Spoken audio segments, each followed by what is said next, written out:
Yep.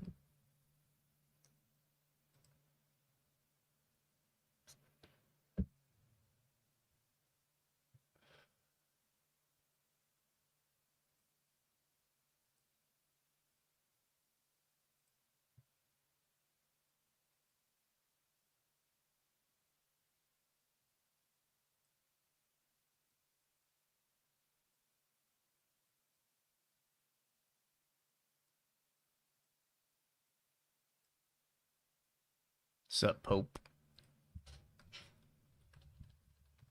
What up, man? I'm about to work on this track some more. I hope the volume isn't too loud. Hey, Zena, what's up? How you been? I've been aight. I don't know. What have I been doing? Well, working on this track off stream, actually. Hanging out with my girlfriend. Working on this track. We're working on merch ideas. And, like, yeah, just kind of experimenting, too. Like, YouTube is evolving as it usually does. So I've been experimenting with, like, shorts and stuff. But it's kind of like a juggle, you know? Like, I post on TikTok, Instagram, like, shorts. But, like, I don't want to be that studio guy. So, like, obviously shorts that do the best are like, well, like the new one I posted where it's just like, hey, this is my studio in like 5 seconds. But I don't want to be the studio guy. It's all about the vibes with the Dusk channel. So I can only, I don't know, I just like trying to balance everything and stuff. Like, you know, like set boundaries for myself. Like one short of this style, one that's just fucking weird and cool, stuff like that. Just doing a lot of stuff in my head. Chilling. I got a free lunch thanks to corporate conference throwaways. Heck yeah. Free is best. All right, let's check out what we have.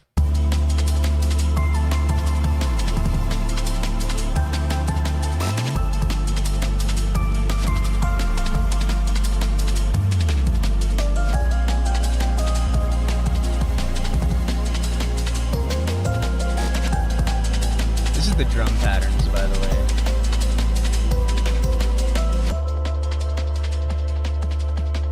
You see that Splice is now like integrated. It's so good with the new live. Like now they did an update. You can like do your whole library straight from here and just drag and drop. Literally amazing, especially for me.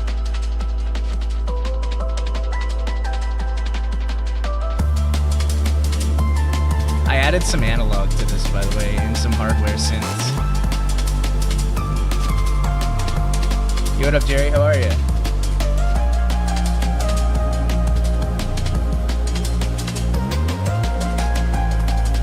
I'm gonna release this track on Saturday when it's done.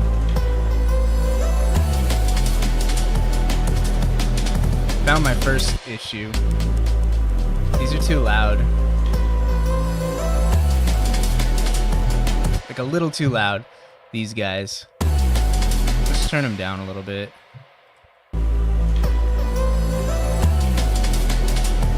A little better. Thanks, Delirium. Appreciate you. Thanks for coming in and hanging out with us.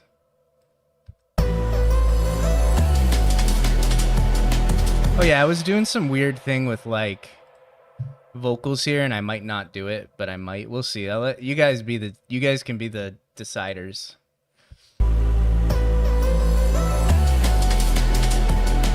Just like some background vocal stuff. Nothing crazy.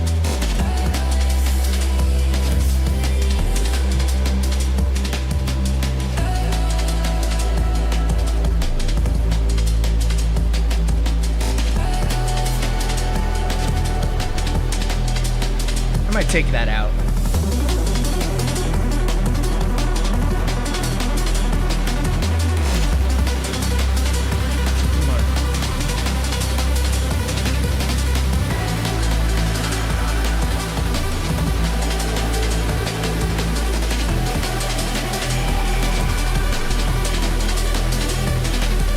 What's up, Nathaniel?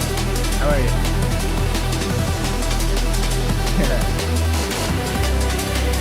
Yo, what up, Gankin?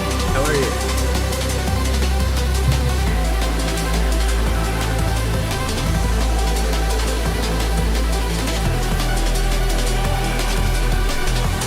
Just drum up a little. What's up, Beep? Nuts. How are you? I see I caught you doing music and not random WoW stuff. Yeah. Yeah, working on music tonight. I was playing WoW for half the day though. Got to level 34 on my warrior.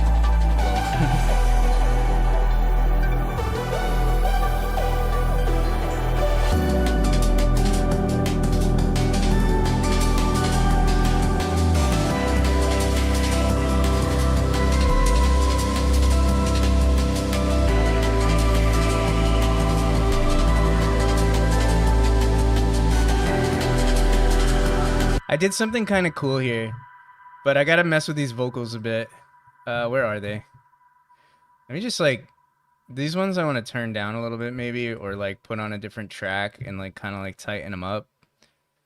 Yo, what up, Stargazer? I'm glad you like the music. Thanks for coming in and hanging out. Paul, what's up, man? You back? Heck yeah. How much do I need to pay for an opinion on an AI song? I don't critique AI songs. No. Unless it's like you trying, did you make it or like, I mean, I don't have anything against it or like, I like, people can do whatever, but I don't know if I want to critique an AI song. Here's an opinion, boo. Yeah. Yeah, we're not huge fans of AI around here. Although, like, I don't hate on it. I'm not gonna lie. Like, I think it serves a purpose. You know, it's fast utility music, right? A lot of times. Oh, what up, Nurture? How are you? So, like, it serves a purpose, like elevator music. That's why all those DMB, like AI DMB, atmospheric jungle channels do so well because they can post stuff like every day. It's curated. It looks cool. Like, the art always looks cool usually. And it sounds passable. Like, I don't think it sounds that good, but you know, it's passable enough to where you could listen to it while coding and stuff. So that's why I don't. Utility music, yeah. Well, that's what it is. It serves a utility. It's like people who need background music while they code, study, all that. They don't really care if it's like, yes, they do. A good portion of them care if it's AI, but there's also a good portion that don't. So I'm not gonna like totally shit on it, but I think it sucks, low key. Yo, what up, James? How are you? Low key, I think it's stupid, but you know, I'll play devil's advocate and not just like completely demonize it just cause. I saw the recent Deadmau5 studio tour, and that was pretty cool. I watched that. He went into like his back room and he just had all this extra gear that he wasn't even using. He was just pulling out random shit. I thought that was pretty dope. I like Deadmau5 a lot. I think Joel is really cool. And I like that he just says whatever he wants, to be honest. Like,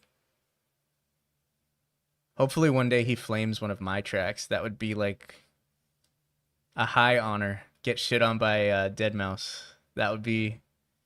I would be actually happy, to be honest. Yo, what up, Knights? How are you?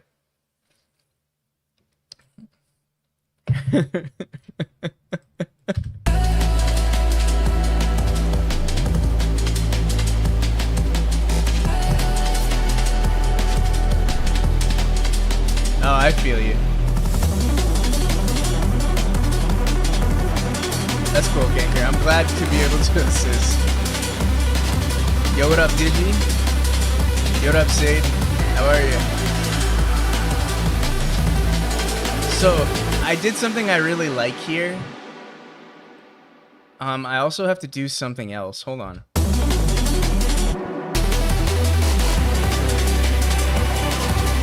Yo, what up, Div? How are you? Glad to see everybody up at this hour. I know some of us are just waking up because we don't live in the United States, but so good morning to everybody that lives in the future and to everybody in the present or the past. Well, thanks for being up late. I'm gonna release. The reason I'm rushing this is because this one I'm gonna release on Saturday. I'm not really rushing it, but the reason I'm working on it is because I'm gonna use it as my single for the month. As you might not know, some of you know, like I do all my major stuff on the 11th of every month now. So if I release a single, I always release a single on the 11th. If I don't release a single on the 11th, it's because I'm putting out a whole mix. But I release a single on all streaming platforms on the 11th every month. I've been doing it since December, I think. And I'm going to keep that up basically forever. I listened to some stuff on your channel a bit ago. This sounds more like my style, whatever it is. Yeah, I kind of switch. I'm glad you like it, by the way. But yeah, I definitely switch between genres quite a bit. Not like usually it's a D&B or breakcore or something like that, because that's kind of the vibe I'm on the past couple years. But I love every electronic music genre pretty much to some extent, and I've been doing it for like what 21 years, so I just do whatever. Tribute to the Skyrim release of 111111. I see. Yes. Heaven 11th. Yep. How do you make those drums hit so good with the bass sound so good? I'm glad you asked, Digi, because I get to rant about some analog gear with that question, which is basically my personality at this point. My personality is analog gear and Phantasy Star. What's up, Mio? How are you? What's up, Mio in the house? How much do I need to pay for custom vocal? um, so yeah. Whatever genre evokes the PSO feelings is the most of my favorite. That could be like a bunch of genres because there's a bunch of different styles in PSO music, but it tends to have the same like progressions in synth stuff. So I run my drums through a Pro VLA too. I'll point to it. Hold on, I'll even like. Let's just take this drum loop.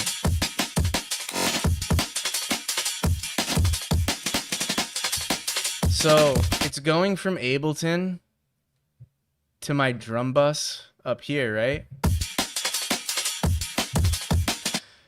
And I EQ the drums a bit, like right here, cut out like the lows because I put reverb on my shit a lot, like Valhalla Room, just to give it some width or whatever. Do you have anything with random vocals in it, or is that like AI and shit? No AI. I never use AI. The vocals come from Splice, which is this. It's a website where like producers upload packs, like drum packs, vocal packs. They do have some shitty AI thing now, but I don't use it. But anyways, yeah, like it's a place where producers can upload their shit for royalty free. So basically they sell it to everybody. Anyone can use it. You buy the pack with credits because you get credits every month on Splice. And then you own it. And anyone who buys it owns it, or at least a license to use it. So yeah. Anyways, so like the drums, they run through Pro VLA, and I'll try and like move over here. You're probably gonna see me on stream for a second. But this is the Pro VLA right here. This unit up top, it's an opto compressor, but it has a tube stage. So tubes, like you know the tubes and amps and stuff. Well, you can here, I'll blow it up. So it's this. And so it's a dual channel opto compressor with a tube stage at the beginning, so it runs through tubes, like actual tubes. When I bought this unit, fun story, I was trying to get another one because I have one back at my parents that I didn't bring here. And so I bought another one, but I bought like a B model because they stopped making the 2. They make the 3 now, and it's like $600 because it has some more features. So I bought this one for like $300. One of the tubes was dying, so I had to open up the top. And I replaced the tubes. I replaced them with Electro Harmonics tubes. The original ones were like Chinese stock tubes, but these ones sound really crisp. Anyways, it's 2 channels, and I'll play the drums again so you can see it. And I'll turn down the drums.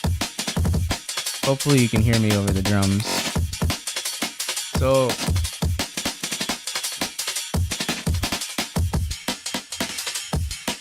I smash it into that unit pretty hard. Sometimes, not always. But anyways, I use it more as like a tone box.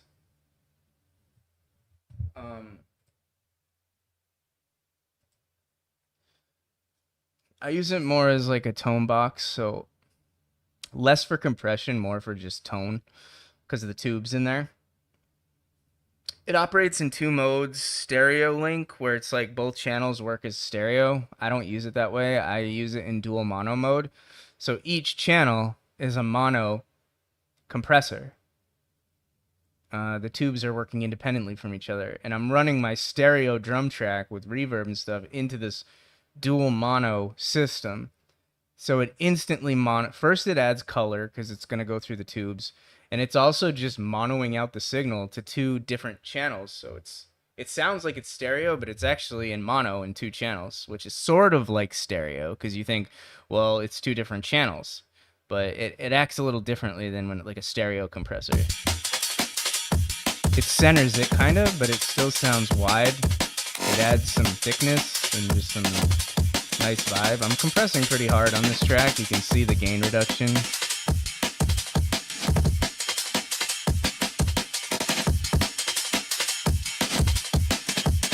But so yeah, it runs through that. It's really cool because you can, let me bring Ableton back. This is the Korg TR rack on the left, by the way. It's the thing that sounds like PSO. I can go into that thing a bit later. But anyways, it helps me center, and I was really, like, I couldn't get that sound, like, before, when I didn't have it, and it was really frustrating. I made some songs without it, and they sound okay, but it doesn't have that signature drum sound. And, well, it just helps me center and color the drums. I know that was a long rant, but are the drums going into a stereo and the outputs are panned to the center? No, so the drums are initially stereo. So like if I take the if I take the Pro VLA off, which I have here, in Ableton, you can kind of drag and drop your inputs and outputs. It's going to sound lower because, well, I'm slamming it. So let me do this. Let me just make sure I'll like volume match it for you. I did this last time. So anyways, let me hear it that way, and then hold on. Okay, never mind. Hold on. I could probably turn it up now.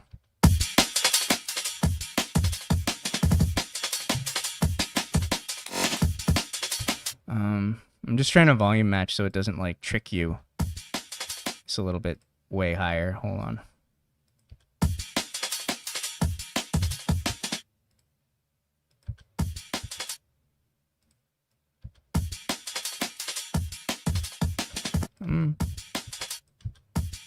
Oh wait, I have it off. Hold on.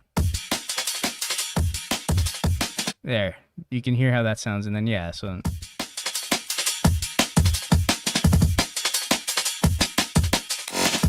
I'll add the same amount of compression.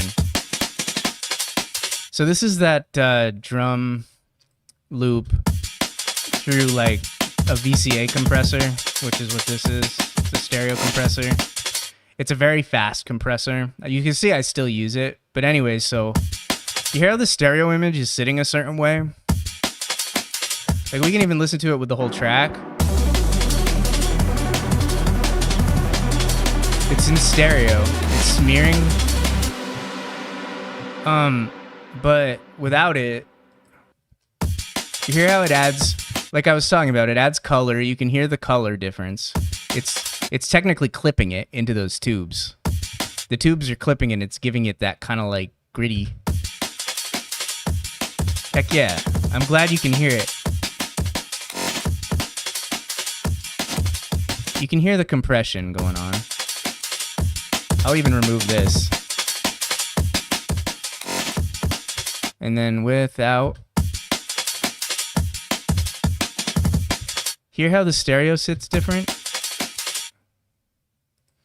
Obviously there's color because it's running through two tubes, but it's also monoing it out. Like it's not stereo at all. It's basically just taking my signal, my stereo signal that I'm pushing into it, and it's splitting it into two mono signals. So just no stereo, but on two channels, which you'd think, right, that like, well, doesn't two mono signals equal a stereo signal? Isn't that what stereo is? Two mono signals? Not quite.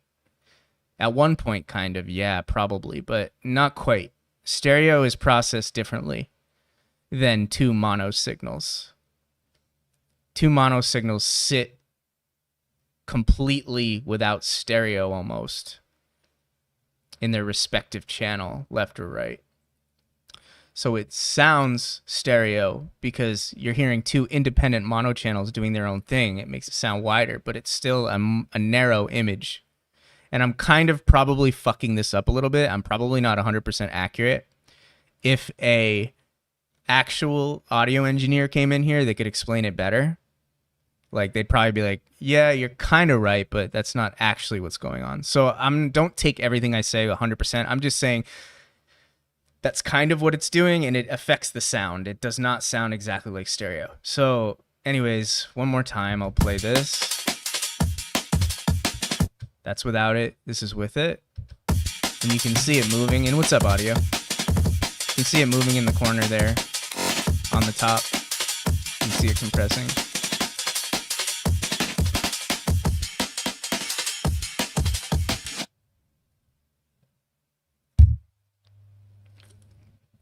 It's not. Do you want to, you know what we could actually do? Yo, what up, Rena? How are you? We can monitor that signal. We can get a, let's throw ozone on here, but not actually use it. You can definitely hear the compression, and it's opto compression, so it's kind of slow compression. It's not as fast as a VCA compressor. And also, one of the reasons why I'm still using the Glue VCA compressor is to tame the harsh transients that come with the tube. What's up, Adam? So anyways, like you can hear, let me turn it off. Hear how it's it sounds really nice. And I could turn it down so it's not as aggressive. But do you hear how there's some grittiness in there? Like almost, for me, for this track in particular, it's too much grittiness. Like not pleasing. It's almost disruptive. So I use this to tame those transients that are kind of disruptive and glue it together a little more. That's what this gain reduction is doing. And that's why I'm not doing any makeup gain, because I don't want to just bring the problem back. I'm actually just trying to add some like reduction to the signal on it. Synthesizers? Yeah, I have 600s right next to me. I actually like them as reference mixing. I mix in headphones, and I use these for reference sometimes to trim out additional mud I can't hear in my my heckin' DTs. I've got these DTs that are pretty good, and they're pretty low cost too. But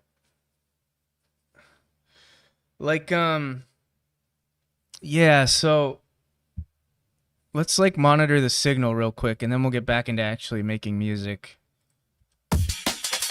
So this is what it looks like. So this, just to kind of show you, it's actually widening it quite a bit, which is interesting. This is the stereo. This is the stereo, like the width of the stereo signal. And it's actually phase issues right here, lol. Honestly, I don't care.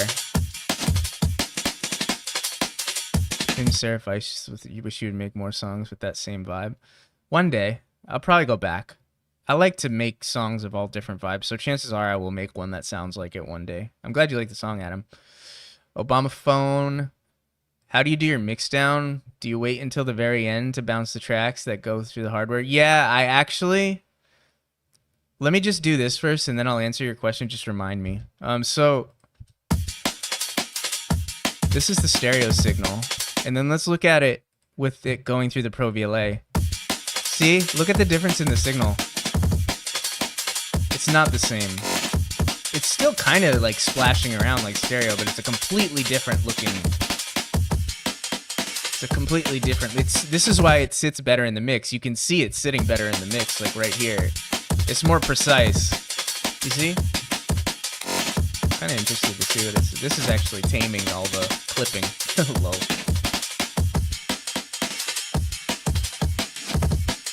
Oh, my bad. Here. I forgot about that. Let's move this. We'll just move the thing. Here. There you go. Let's do it again. Sorry, guys. Thanks for calling that out. So... This is what it looks like. This is the stereo image. This is It ozones imager. I'm not using it, but you can. Like, this is a mono signal, by the way. I just took out the stereo image completely. You see how it's now mono? But let's bring it back to 0. You see how it's splashing everywhere?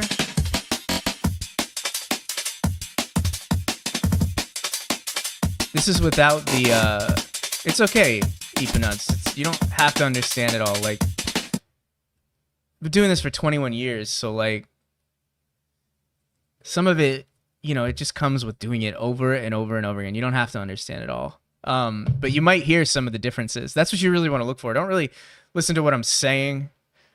Just kind of like listen to the drums, and you can kind of come up with your own, like, oh yeah, it does sound a little different. That's all this really is. It's just me too long didn't read saying it sounds different. So don't stress it out. Anyways, so yeah, this is the stereo signal without the Pro VLA dual mono mode.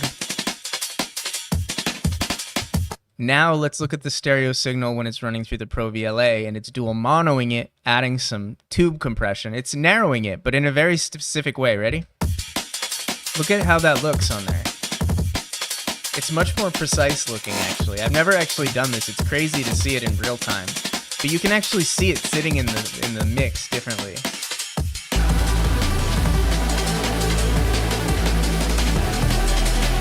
Narrowing it, it's less splashy, it's more focused, right?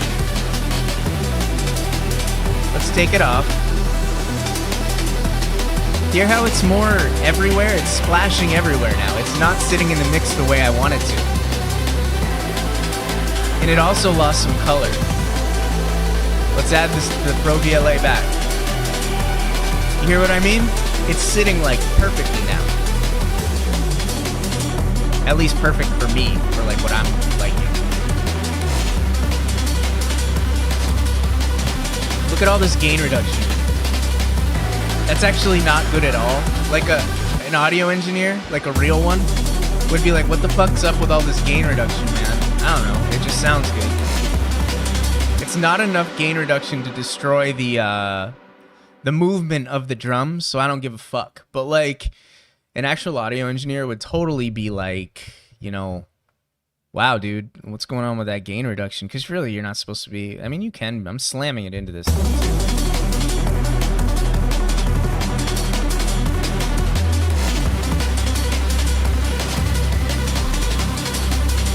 So, all right, so let's go back to that question about my mix downs. So I'm using my analog chain to reference right now while I mix. Right? Like my whole analog chain is live right now. But when I actually master this, what I do is I group my whole mastering chain, which is this. It's on my main master, right?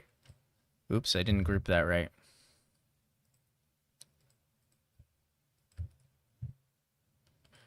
Oops, I just deleted it. No, I didn't. Okay, there we go. So, like, what I'll do is this. I'll group it. I turn it off completely.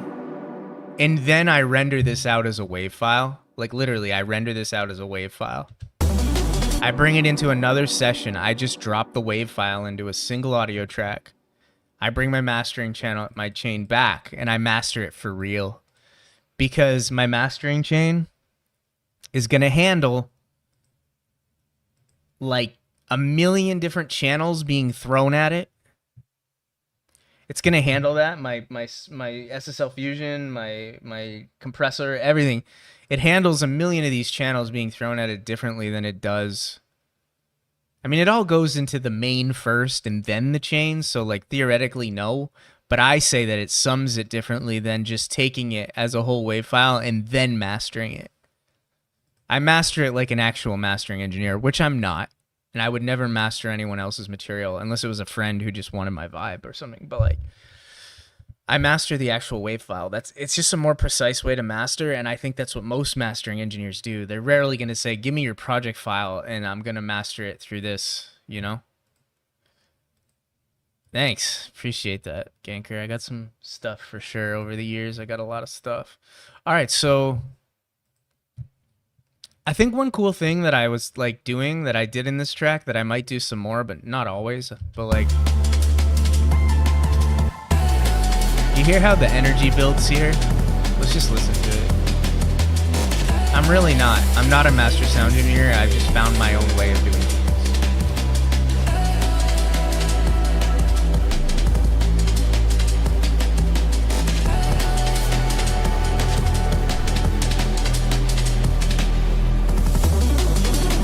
So I build, right? This is a structural thing that I kind of like.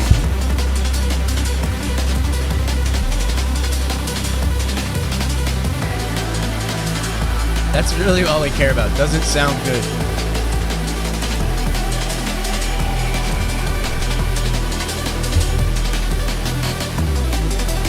So it's building.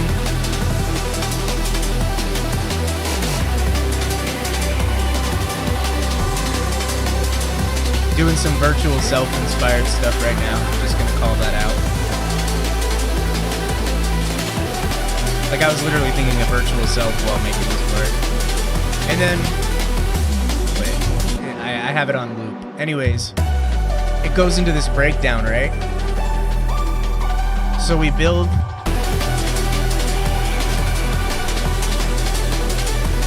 And then we go into this breakdown.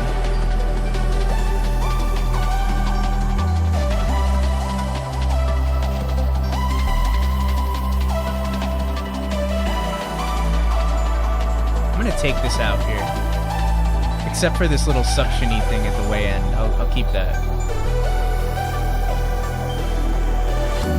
And you hear how you think it's good. You would think like you're listening to this, right? And it's a breakdown. Your natural inclination and what I would usually do. Where do I steal your music? You could actually get most of it for free on Bandcamp. It's up for like $0, most of it. And so you'd think it would, naturally you're going to think it goes back into like this, right?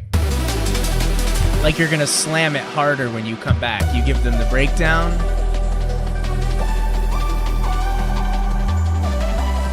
I'll even do it. You'd think it would do this. I'll loop it back.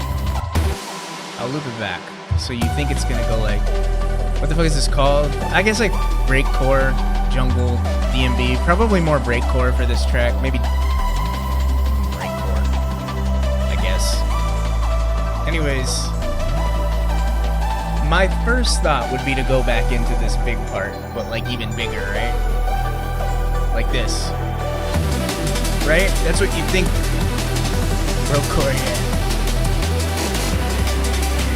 You go back into that, right? Do I stream often? I found your channel months back in the middle of another late night stream, but not sure if I'd seen you since.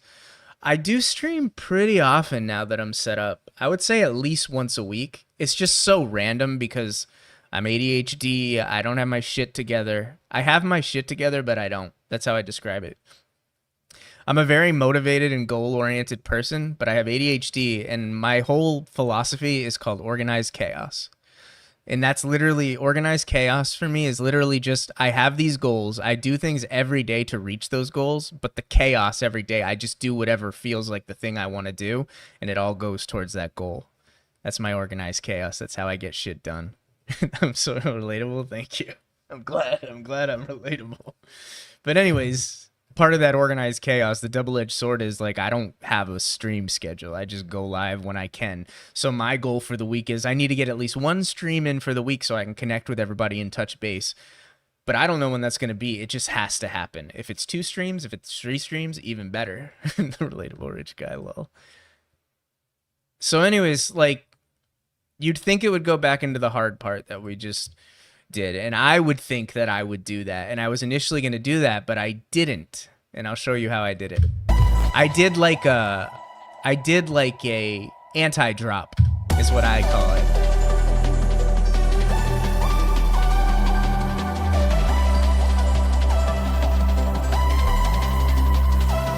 And you'll hear I reverbed out the drums, which I really love to do. So it's like an anti-drop, watch. Like here's the drop, but no. Here we go.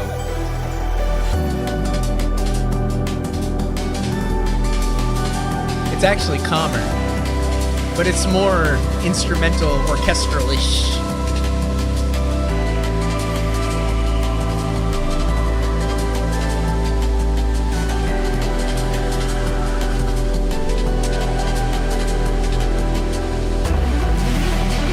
Then I do this. Why? I don't know. That's a trip hop drum.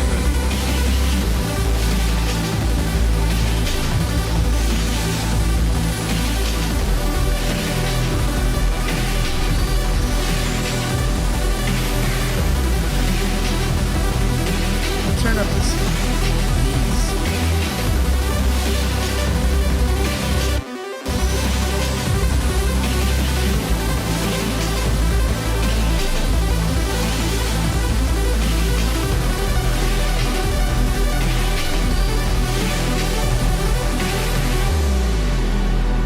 Then this is where I'm at right now. I gotta come up with some synth stuff here.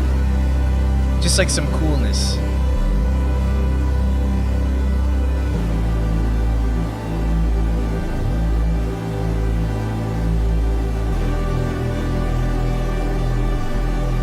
We'll bring it back. Let's bring it back right here. Like, you think the song is over?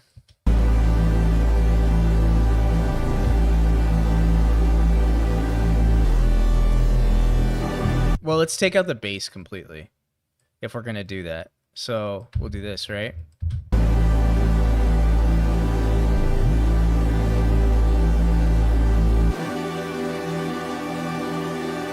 Maybe?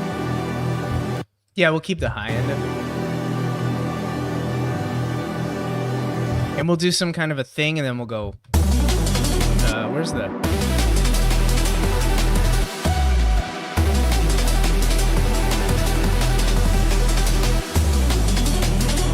We'll bring this back, why not? But we'll do it differently.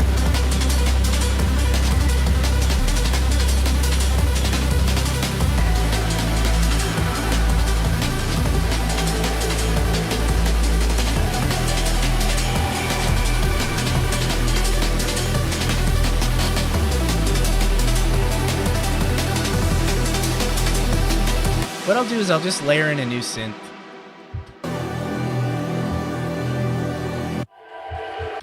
Ooh, that would be cool. Let me just do that. Hold on. Then we'll go into it. I'm literally just going to play that thing because it sounds cool. That's a happy mistake, or a pleasant mistake. Sadly, I do think my old-ass Signheimer are much better for music. I got 555s for $50 used in good condition. Seemed like a blast from the past. Too good to be true. Problem is, after I did some research, they apparently really bad for hearing footsteps. Yeah, TRAC is up there, Fuzz. So, all right, let's focus on this one part. So, I'll have to put some kind of a thing here.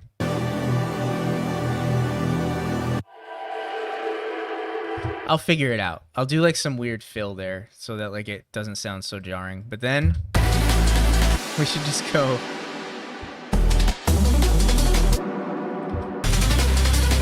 We'll go into this again. Like for real. And then I'll like, we'll just do this.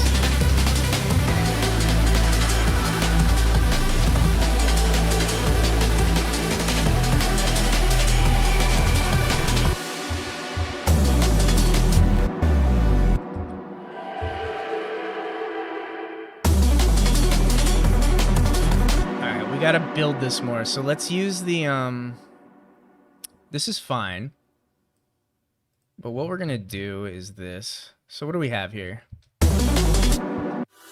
That's Nexus. Where's the Nexus? Alright, cool, that's fine. We're gonna do this. We're gonna create a new, we're gonna use, I think the monopoly would really shine here. The analog synth. You guys can't see it. Do you want to see it really quick? Yeah, the pause is good, but it's a little jarring. So we're going to have to fix that. But anyways, the monopoly is like... let me just take this. It's right there. I want to use that for this part. not that. I use that for leads a lot, the mini Logue. Here's the lonely synth rack that I'm working on. All right, let's see if I can put this back without it ruining everything. Move you guys a little closer. There. That's good. You're a little far away, but I wanted a different angle today. I'm going to bring you guys a little closer. Whoa. I have this thing on wheels. There we go. That's good. I just hope I don't hit it. You're going to see my legs in a second. All right, so...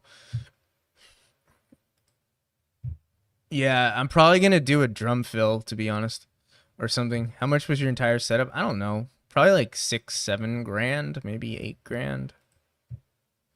And that's over like a long time. It's not like I'm ultra setup, but...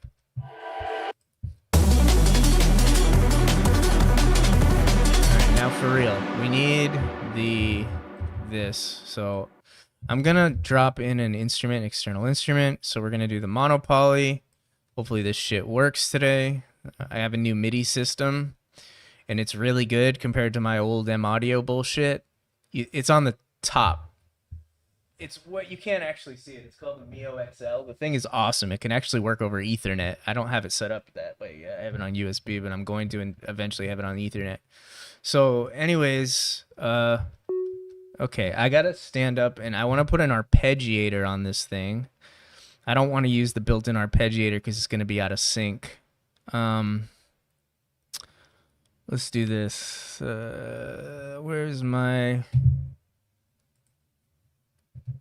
yeah, software is Ableton. So let's arpeggio is going to be under MIDI effects. I don't know what...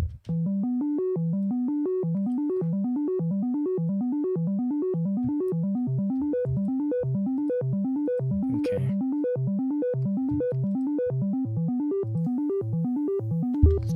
You're going to watch me because I'm going to change that the way that sounds in a second.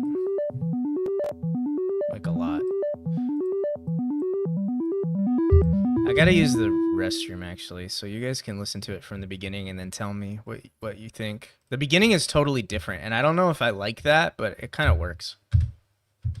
Let's take this off this. I'll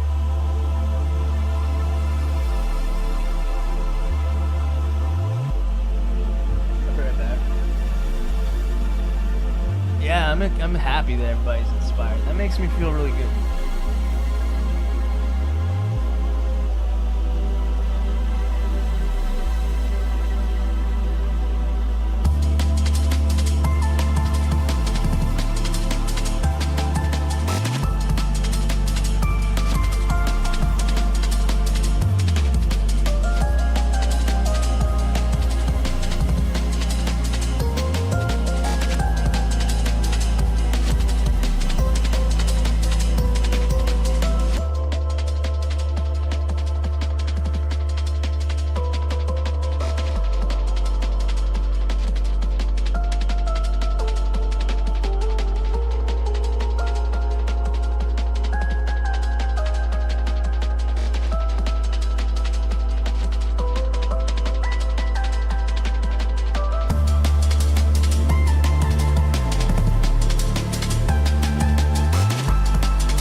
Back to where we need to be.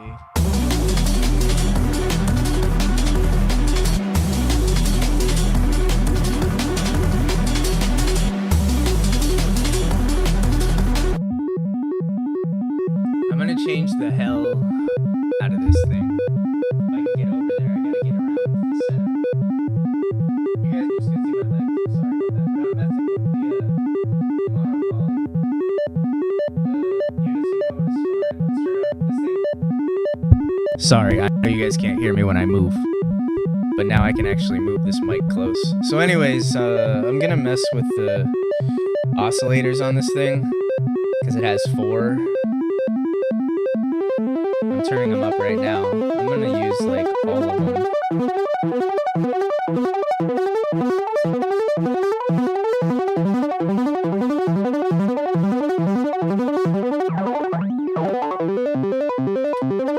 I want saw waves.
add some reverb.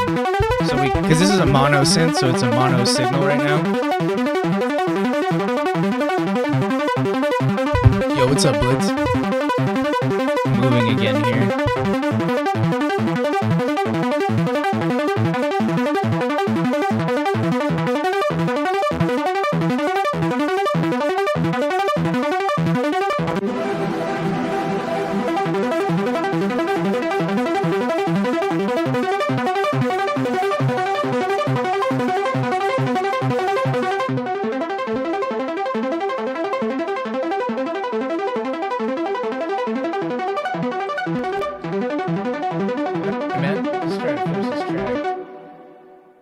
I kind of maybe lower octave. Whoa, got the pencil on. Turn the pencil off.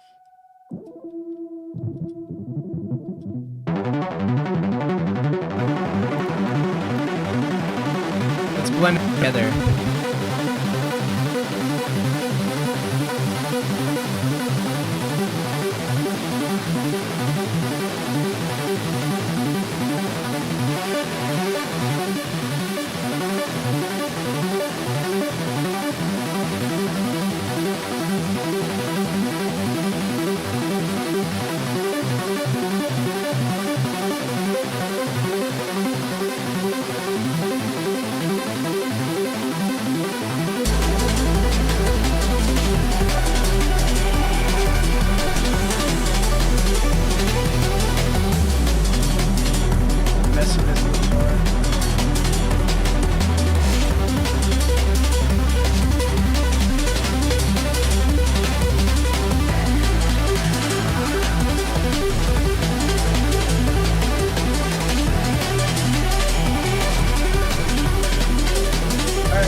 You notice how when I like changed the filter and like added brightness to the synth, it started dominating the whole track like too much. Like it just took over everything. Like you couldn't hear the drums, you couldn't hear anything. I have a trick for that. I got to get another Diet Coke first. It's the LA3A. It's a compressor that I really want to get in real life. So everybody donate. No, I'm just kidding. And I'll be right back. Then I'll show you the trick.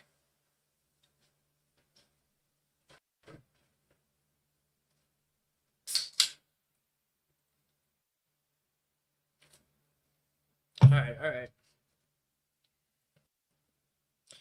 So,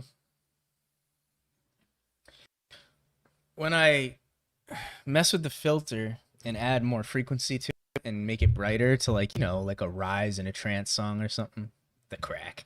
So anyways, yeah, when I do that, it starts to overpower the mix, but I use this trick with like the Pro. It kind of thins it out a little bit. I don't really give a fuck. I love UAD plugins, the Apollo stuff. They're like the best plugins out there. That with too, but I use this thing called the LA3A because it's pretty clean. I use the 2A for vocals. So what the thing does, it has like crazy aggressive. I will put the Soda Crack in a song one day. It has crazy aggressive peak reduction, which is perfect.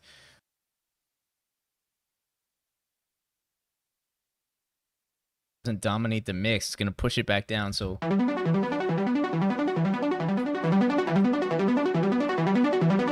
I'll do like that. So you'll see it. Watch. Look at this. It's gonna start going like as I start brightening it, then the meter is gonna start reducing the gain like a lot.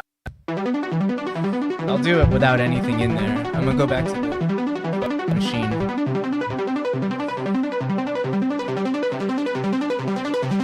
See, it's going down. It's like aggressively reducing it so that it doesn't dominate the mix. What's up, Pixie? How are you? It stays about the same volume no matter what the brightness. It doesn't overpower it. This is what it's without it. I'll do the same thing without it. You'll hear it start to get louder and louder. It gets out of control. Hear it? It's getting powerful. It's gonna dominate everything. It sounds cool, but it's gonna ruin the mix. So.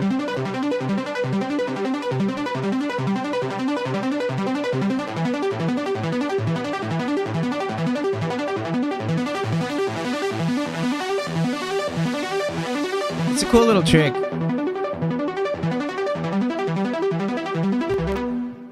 You don't.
What the fuck?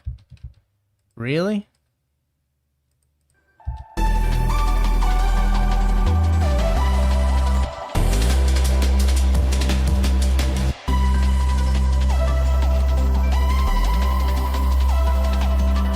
I think I'm back. I don't know what the fuck just happened. Some stupid bullshit.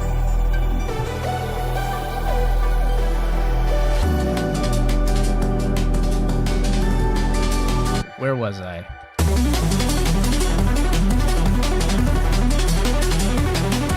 Yo, what up, Jet? I swear it was because that DRM bullshit updated. It happened as soon as I went, oh, fuck, the update. What does this tell you about owning software, everybody? No, just kidding. Don't, yeah. But anyways, yeah, I own all my shit.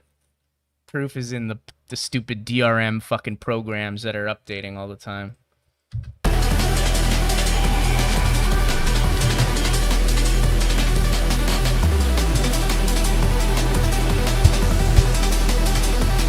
Grind don't stop. Back part-time on Soundspace as a buddy funded a solo project of mine. Nice. Nice.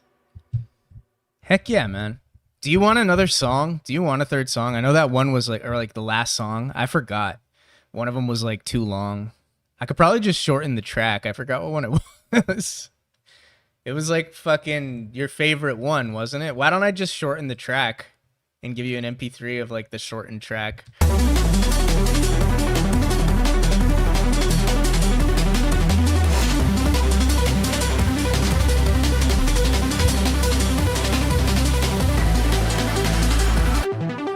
That's why I prefer gear. I own my fucking gear and I can sell it if I wanted to.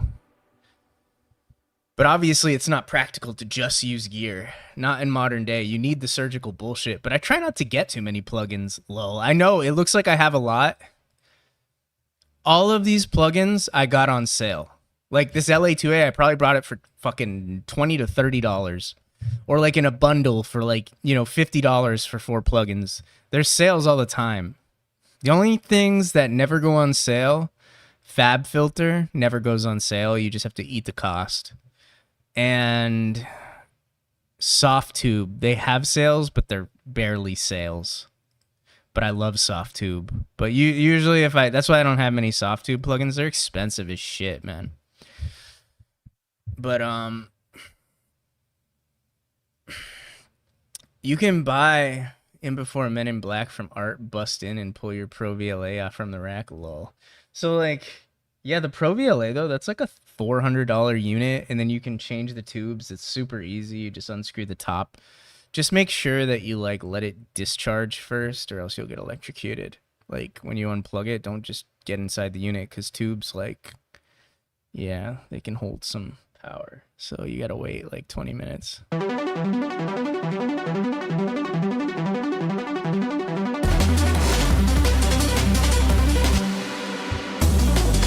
Oh, it totally adds some vibe.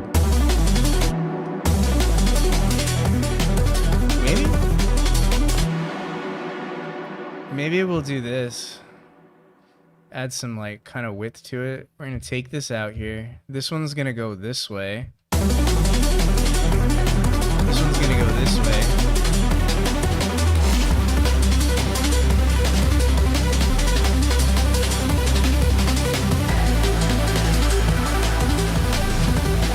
Just gotta balance it.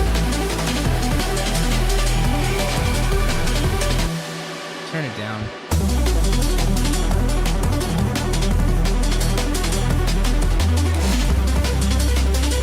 We'll add something in the middle, because right now it sounds too spaced out. But anyways, let me record this shit in.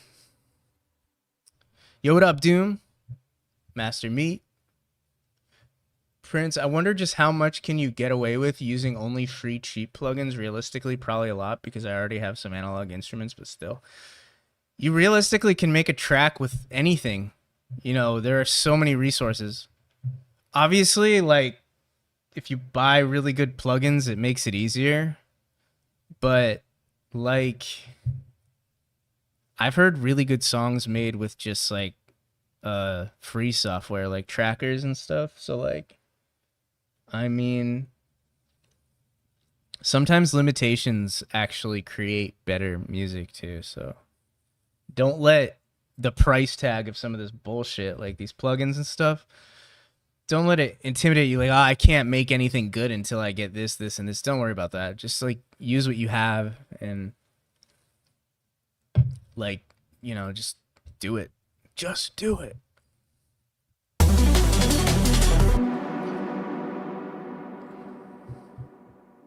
You know, when I was starting out, like, I would say the first, I'm going to say 5 years. I'll tell you what my setup used to be. Yo, Kazuya, what up, man?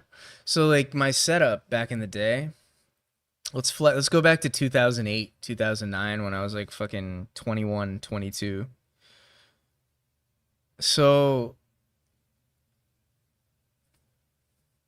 young Chris, like, 21, 22. I had Ableton. Did I buy it? You can leave that up to interpretation. I'm a 21-year-old.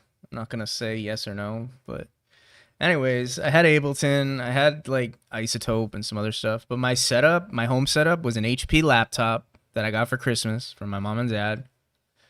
Ableton. My speakers that I mixed on was like 2 Walmart stereo speakers. Like, I had a shitty Tascam audio interface, and I used the aux on that, the RCA outs, to 2 shitty Walmart speakers.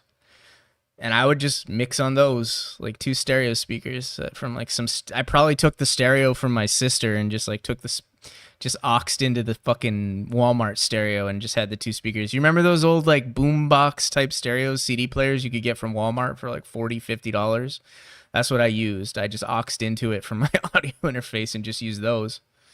And like, do you think Serum is worth the money? Absolutely. That's like the best. Serum is amazing. Yes, it's worth the money. But yeah, that's what I would mix with, like those. And I made songs that people liked back then. Obviously, I didn't go viral or like, I mean, I don't even know if you really could back then. You probably could, but it's kind of harder. I used to make music in the chiptune scene, but I wasn't making chiptune. I was making like electro house with chiptune elements. And like we had this site called 8-Bit Collective where you could upload music. Everybody could listen to it. This was before like major streaming platforms or before like even fucking YouTube was big. Really, it was just getting big.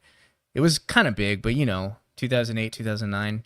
You can look up 8-Bit Collective. It's gone now because the community kind of imploded, but it was a community site for like chiptune oriented shit, and you could upload your MP3 files.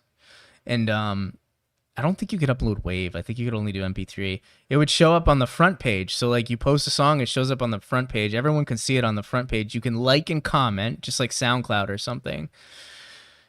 The cool thing was the most liked songs of the week got top songs of the week. It was like every Saturday, and they would be shown on the right of the screen for the whole week, and you'd get like a medal. There was gold, silver, and bronze, and then honorable mentions. So there's like 3 honorable mentions.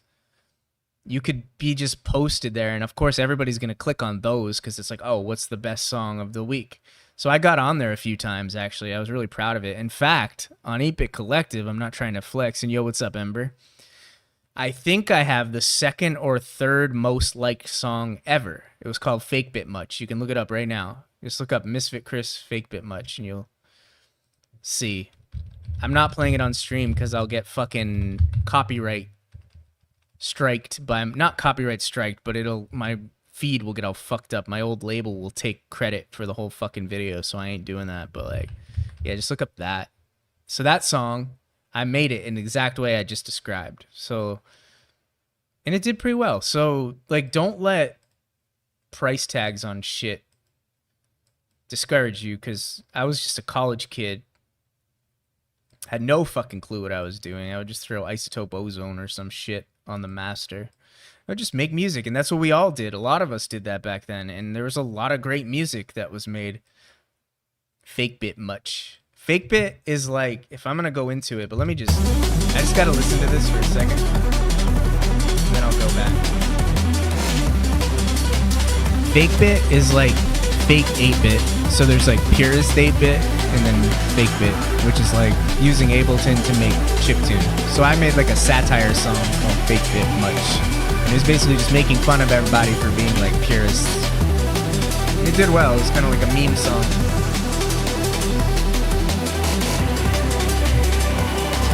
No, you're good.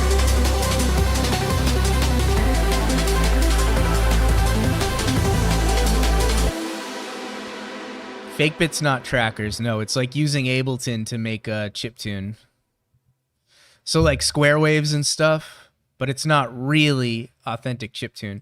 Authentic chiptune, unless it's trackers, because that's like demo scene, but authentic chiptune is either made on like a Game Boy, or you make it with something like Famitracker, where like you could actually play it on an NES, so you work within the constraints of chiptune, or a Commodore 64, whatever.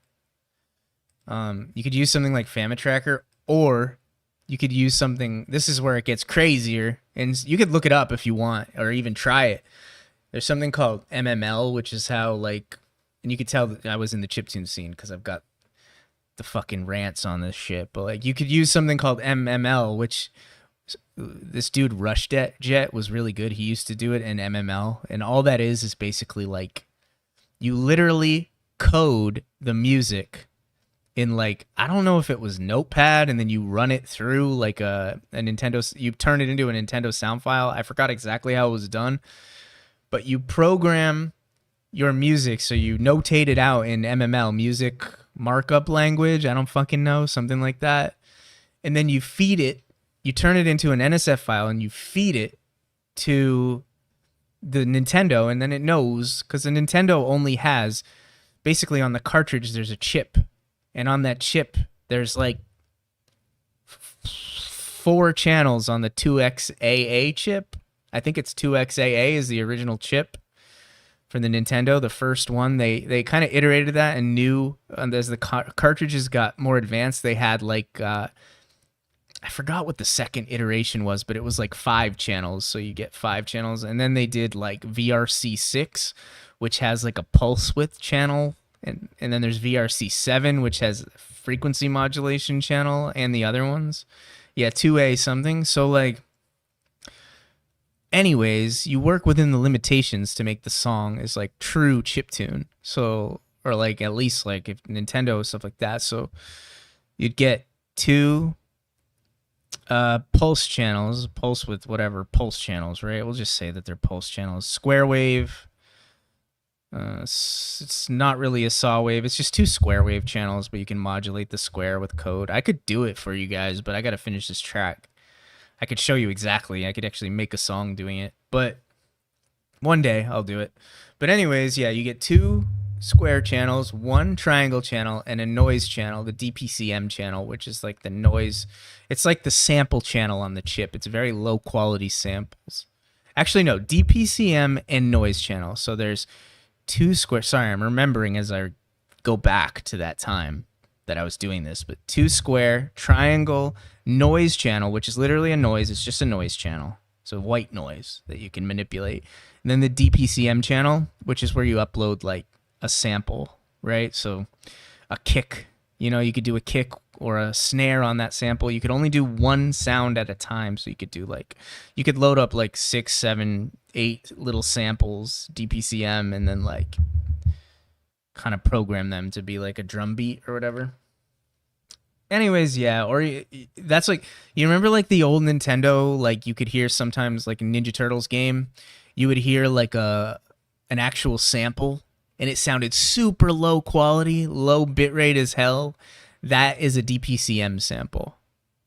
That's what that is. You can actually make it sound better by doing like certain things with the volume. And we also used to have this thing called Famicompo. And Famicompo, I think they still do it. But anyways, Famicompo is a giant competition where everybody makes music within limitations. So like you do like one of the chips, like it's like a category, like I'm doing it with just this chip, right? It's kind of the thing, I think, in Famicompo. They say like we're only using this chip or whatever this time. Everybody in the chiptune scene would make a track and you submit it to the Famicompo. Anyone, yeah, like a music jam. Everybody was invited to do this in the chiptune scene. There was no like, gatekeeping. Everybody could do it. And then one member of the community would stream it, the Famicompo, and what they would do is they would play all of the songs on an actual Nintendo, which is totally possible. There's a cartridge you guys know about, like MIDI NES and some other bullshit where you can like kind of stream the music from the computer like to a cartridge and then it plays on the NES. That's what they would do. And yeah, we would all listen and we'd vote. And you could not catch the stream. You could just like vote because they'd all be uploaded and you could just listen to them all and vote. Or you could watch the stream, whatever. We'd all vote and then like there'd be winners. And I would say 9 times out of 10, the Japanese members of the scenes would just crush us. Like every time. The Japanese chiptune composers are fucking insane. The shit that they could squeeze out on 5 channels, 6 channels, whatever the fuck it was, is insane. Like, you could listen, all those Famicompos are archived. You can go back and listen to like all the old ones and stuff. They're still out there. But they would destroy us. Not always. There were a few heavy hitters in the scene that would, like on the western end of things, like Fear of Dark was fucking insanely good. I think Shibitech was actually Japanese, but I think they lived in California. They were fucking amazing. Naruto was a Japanese composer, I think. He did like this crazy one called like, forgot what it was called, like Intelligence Bomb or something. You could look it up, but yeah. Yo, Dusk, can we? Sorry, I'm twitching out here. Yo, Dusk, can we get a mix of Hangout tunes, songs like 2 a.m. Lucid and Daybreak System? Call it Gaia Square or Gaia Plaza songs for the mall and the Gaia world. Yeah, I could do that. I was thinking of making a mix from like taking all the mixes and being cheap and making a new mix. Yeah, I love Fear of Dark. I love Fear of Dark. I love his music. We're not close friends, and I haven't talked to him in a very long time, but we're definitely peers, and like we would comment on each other's stuff. We're like liked each other's stuff, which is cool. But Fear of Dark is amazing, and he's still going, and he's still killing it. So, yeah, shout outs.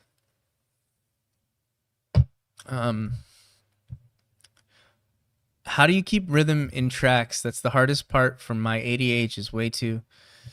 I can beatbox a song I want. I just put down a drum loop, right? And that's the rhythm.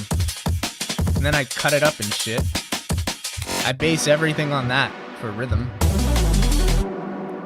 Yeah, Artificial Intelligence Bomb. Yeah, that song is wild. And look up some of Shibby Tech's stuff. Shibby Tech at one point was DJing with 2 NESs and making dubstep that was like on par with regular dubstep. It was insane. You could look at some of Shibby Tech. They are crazy good. Yeah, it's a drum loop, but you can take a drum loop and turn it into something. Like, look at this drum. This is a quote-unquote drum loop that I have. This is my drum loop, and I just edit it to the grid, right?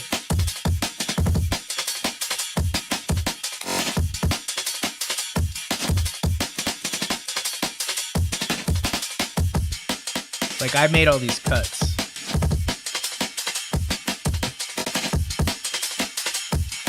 Yeah, it's like IDM style, breakcore style, whatever. That is just one drum loop.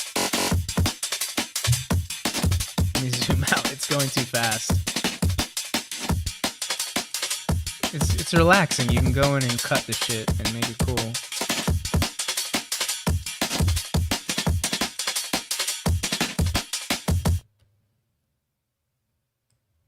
I've been staying away from samples besides the stock FL ones, to be honest, just trying to learn how to edit those sounds and sound design. That's valid. You can use like a lot of things. Just make sure you're choosing like really high quality one shots, and you can make some dope ass stuff. Sometimes you can make drum parts that shouldn't work, but they do. I can't do it like that. I don't know. I just do it. You know, I started with IDM music when I was younger, and I think that's where I kind of like came back into like this DMB jungle scene stuff, and like kind of just went IDM with it. Anyways, like, weren't we trying to like record a synth in or something? I believe.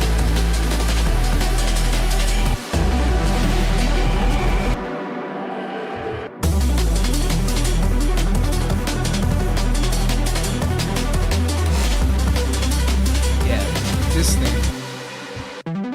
This lives on the synthesizer right now. We have to record it in as a WAV file because all this is doing is controlling the synth. And this is just telling the synth like what to play. Anyways, we need to record it in. I'm almost wondering if I should record it in the center and just mess with it after. This song's getting big. It's starting to crackle the computer and shit. I'm surprised. That's alright though. I can mix through that. Let's play it like fully. It's because all this reverb with my shit. Let's record it without it looping. Let's do this. I'm gonna move us back over here. Wait. We want to start it at a lower cutoff range. Alright, let's do it. Please.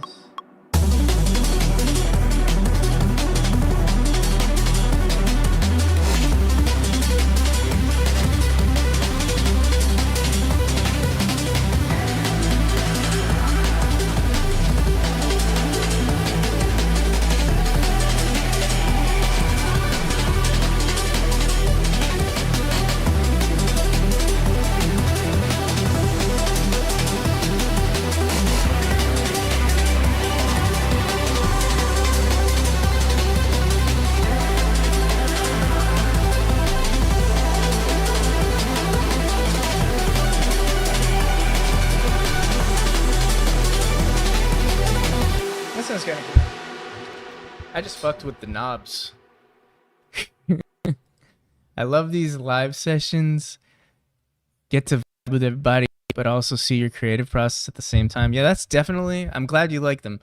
That's definitely the goal. It's not like to teach, although I like to kind of like show people what I'm doing. I like to be transparent. And if I can help while I'm on stream, I mean, I like that. But yeah, it's just a hangout sesh. It's just like get together and just vibe out for a little while.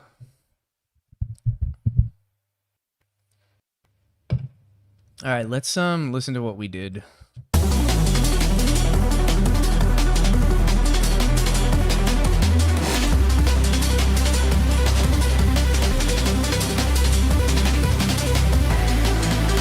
Let's EQ it though.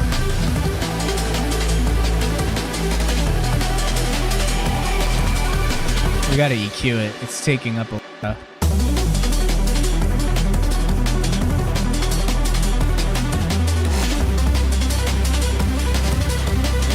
Mono some of it out.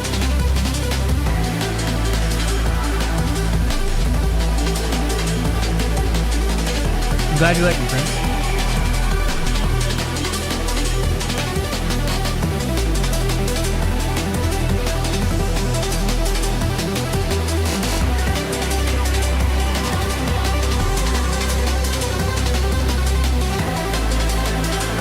Yeah, this is the job. I'm gonna add another.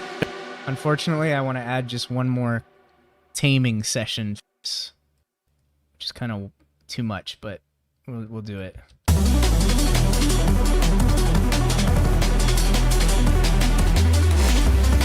I really rein it in.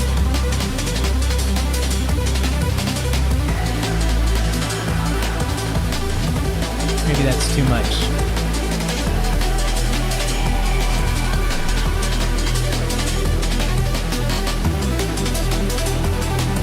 Turn it up a little, maybe.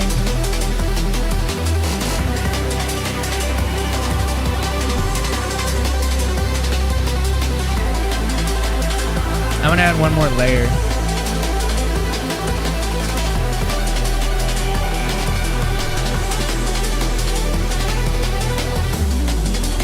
Alright, let's add one more layer.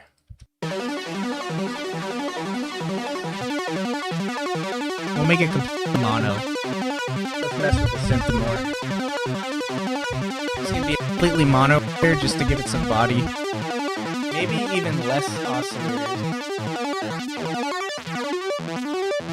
What about a chiptune layer? It's almost like pulse with chiptune. It's like a pulse with module, like C64. Doesn't it sound like one?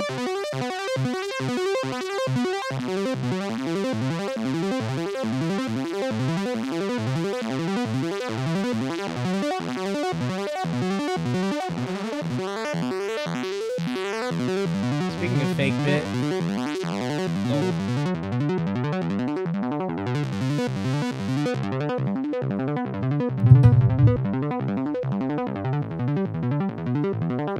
yeah, it's straight pulse width modulated square wave. That's like what they used to use.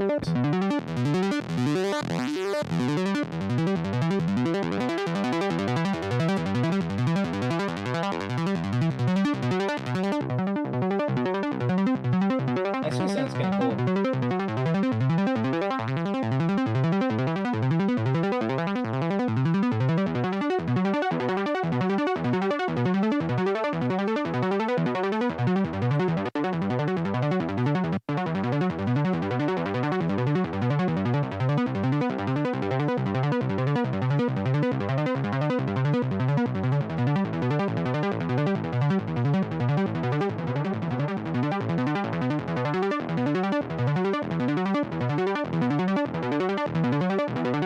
I wish I had my MS1.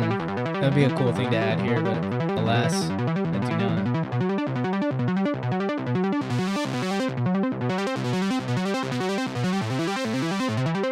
Let me see. Let's sculpt this a bit.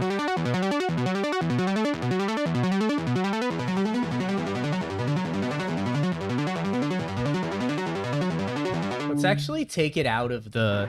Right now it's all going through the drum 1976, which is the black unit above that blue looking dial, or that little VU meter. This is the vibe machine. Anyways, I kind of want to try taking it out of there, adding to the normal group to give it more center. So let's add it over.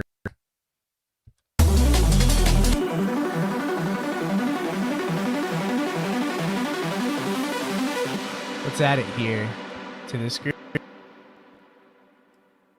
Right here.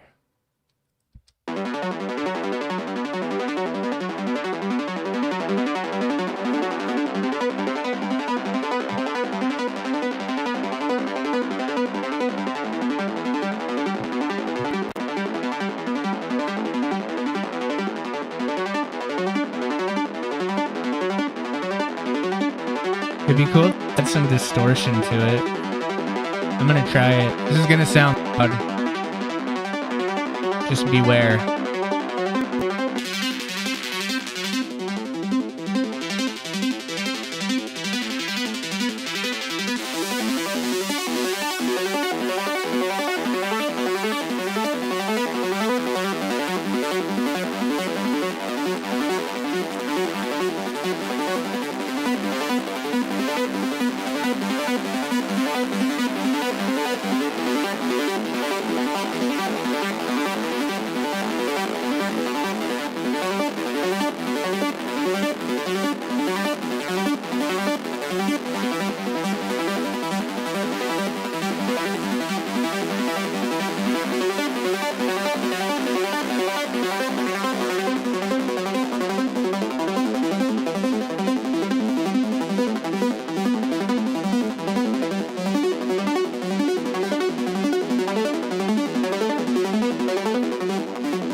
I do have some distortion pedals, and I was gonna do that at some point, but I did. I think because like I needed an amp or something. Like they wouldn't go directly into my RME. They would just not work.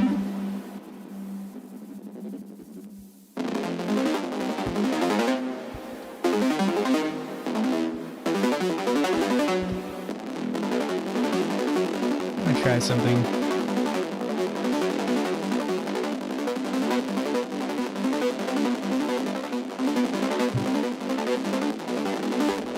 Maybe we take it out of the group and just put it in its own little area.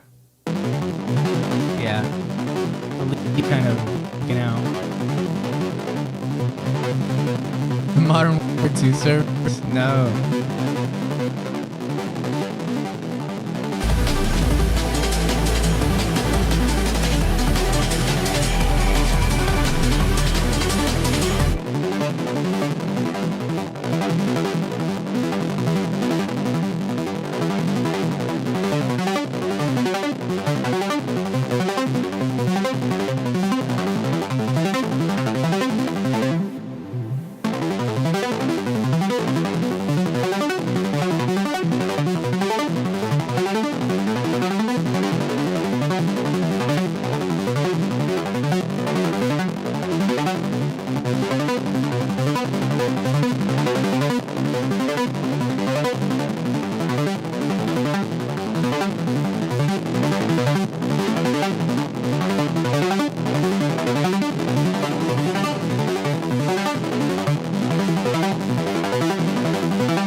give it a different kind of reverb.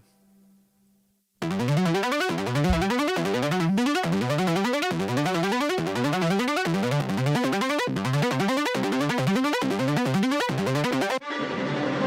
not after the distortion. But... Oh wait, yeah. Definitely have no distortion.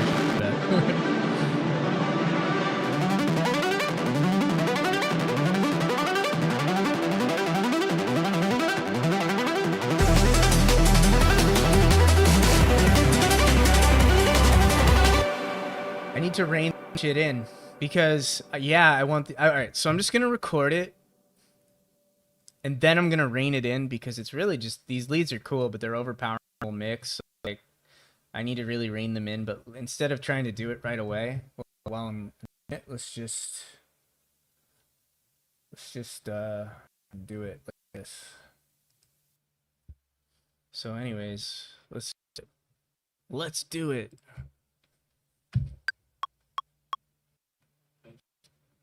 Why I know here nothing. Let's do this. Realio.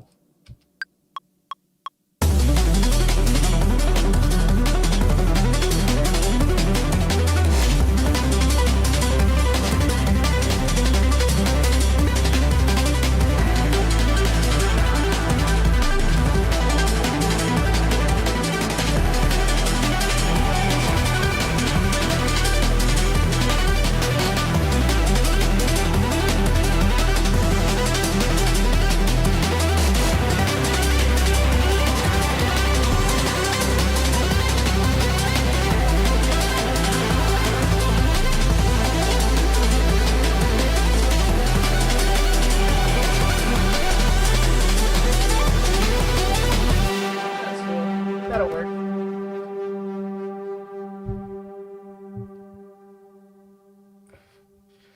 I'm not worried about that.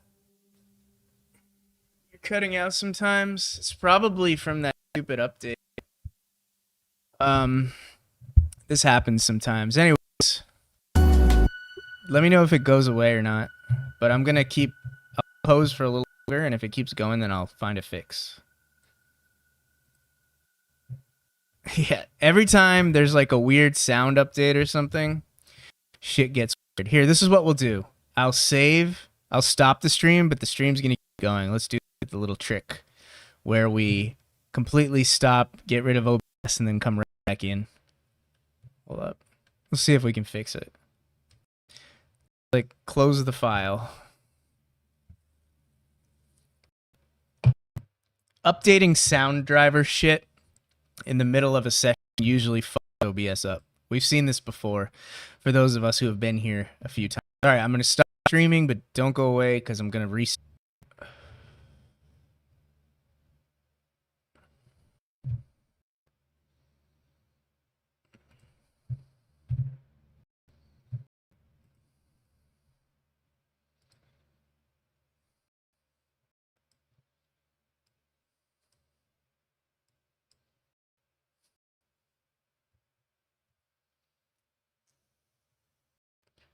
By the way, I'm just waiting for the project file to load. Is there any breaking? We'll play this from the beginning because I really gotta hear it.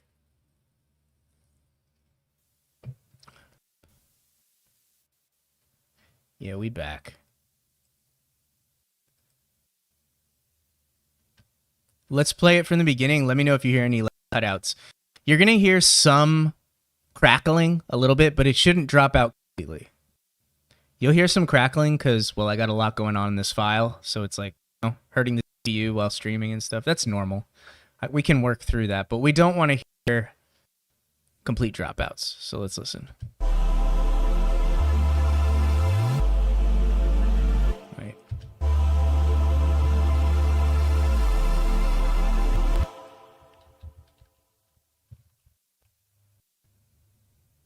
All right, that sucks, man. This is because I own plugins. That's why this happened.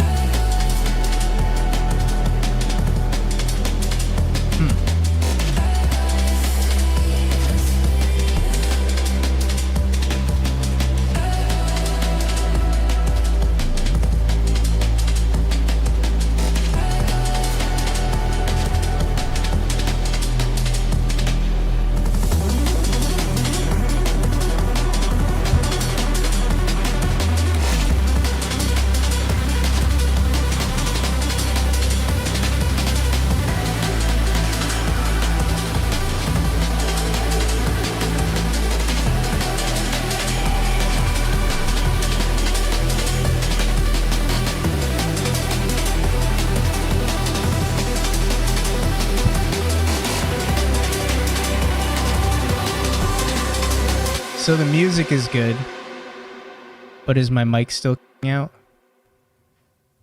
Are we having mic problems? Let's just talk for a bit. You guys can let me know. Yo, what's up, Venti? All right, so the mic is a problem. Let's do some live troubleshooting to see if we can fix it. I be tech support. Let's give it a shot.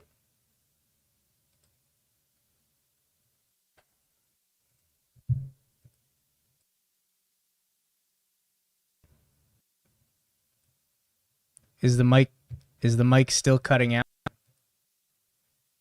Do we still hear issues with the mic? Testing 1 2 3, testing 1 2 3. Mic issues. Am I a glitch? It's still a glitch. Let me try removing the USB and adding it back.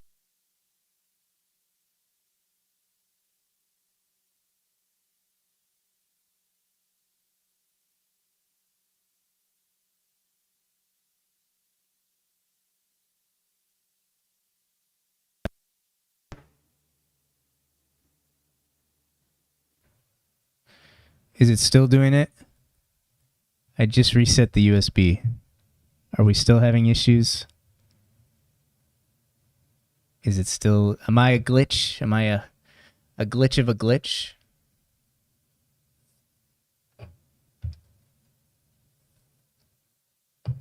Okay, so possibly a USB driver issue. Maybe ASI. What I assume happened, let me know if it glitches. ASIO tries to take over everything. So like running ASIO from my sound card and also doing like a USB driver mic can sometimes cause that glitch, the popping sounds. So that's probably what it was. Yeah, literally. ASIO doesn't like other stuff in the background. It's a driver type. It doesn't like MME drivers, so like sometimes there's fucking issues. But it sounds like we're good, right? Let's play the song and we'll see if it starts to glitch again. I gotta listen to it from the start. Do we hear glitching when the song's playing, which would be ASIO conflicting with a non-ASIO driver? Alright, we're good. Alright, I need to listen to this song from the start, like completely. Because it's getting very complicated. It's like a 5-minute song. We gotta cut it short soon.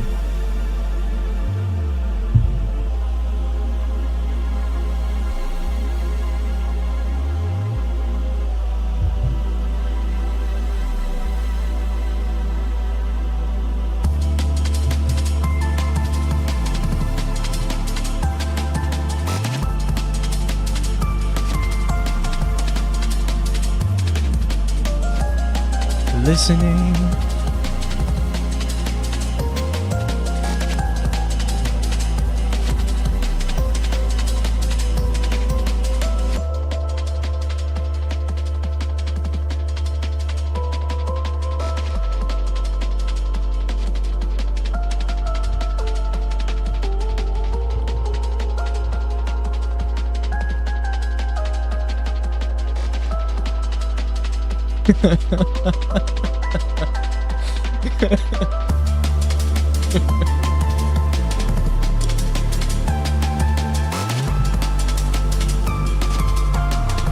We.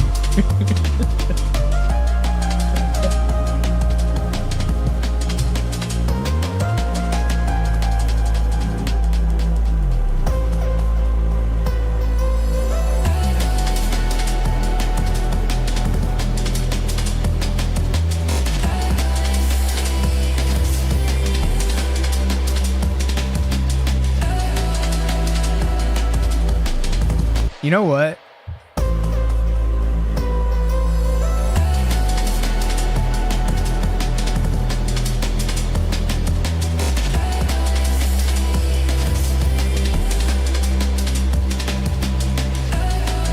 Do I keep the vocals or get rid of them? Vote. Vote. Community vote. Just these vocals.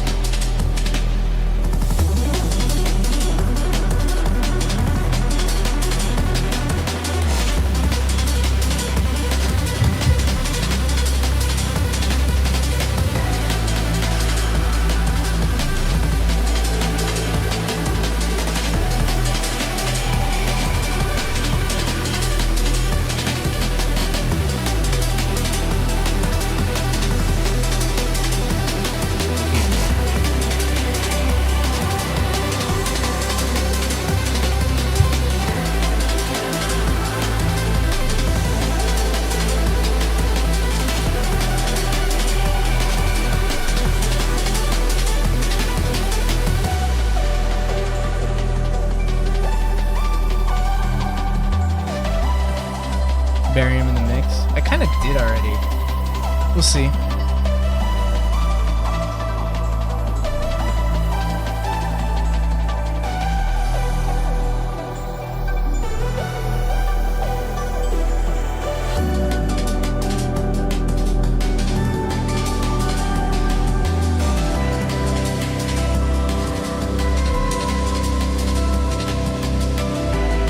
I'm gonna keep them, but we're not gonna mess with them. If anything, we'll bury them a little bit, but we're not gonna tweak them too much. Obviously, they're impactful if most people in here say they keep them, so like it adds a natural humanization to the track, so we'll keep it, but we're not gonna go crazy with it, because the average listener, yeah, they're just gonna get that humanization feel. That's what I'm taking away from what you guys are kind of saying. Splice is awesome.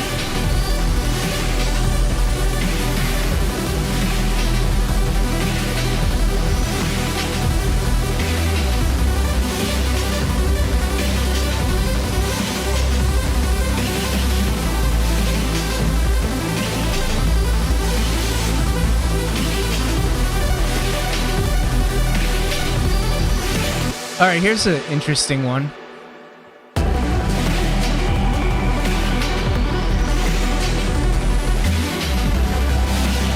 I'm bringing up the drums a bit here.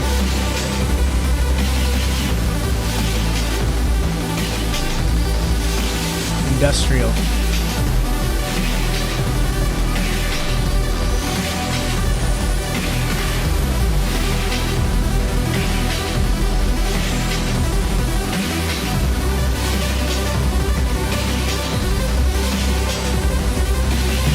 All about that.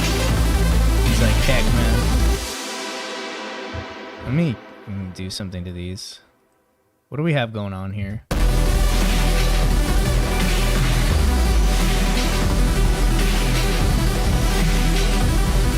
Let's bring up.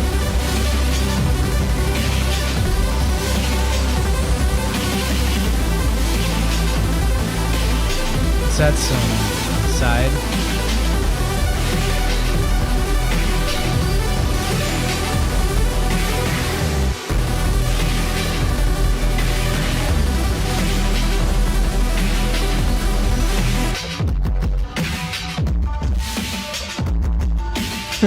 These are so fucking crazy, these drums. You can't even, they're kind of getting buried. Hold on.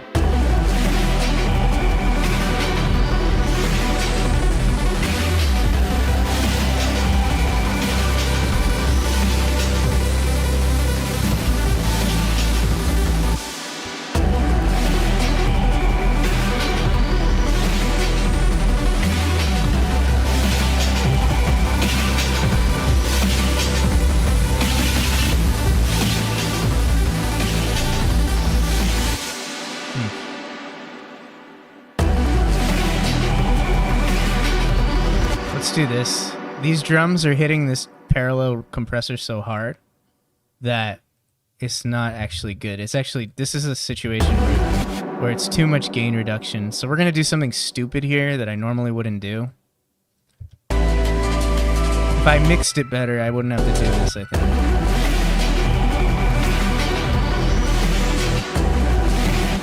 Yeah, we're going to automate a change in the compressor here.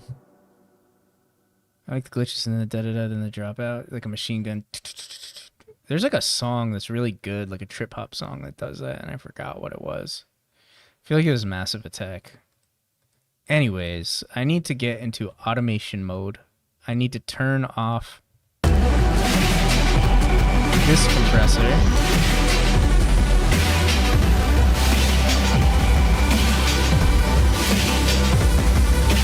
So we can get more cutting through with the drums. We're still gonna compress it, just like not as crazy. So that compressor's off. This compressor gotta go on. Hear me out. Less gain reduction.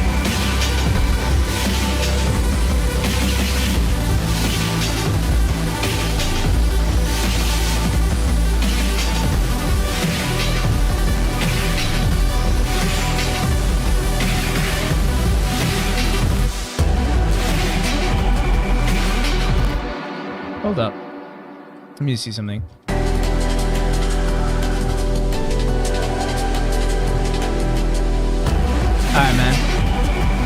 Loafing while coding the vibe for sure.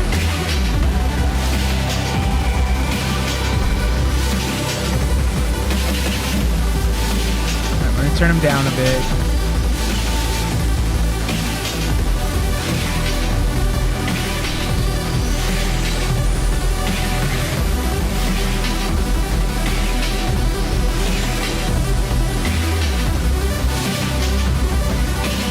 We can fuck with the transient a bit. So like, I'm gonna try messing with the transient a little bit here.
More centered.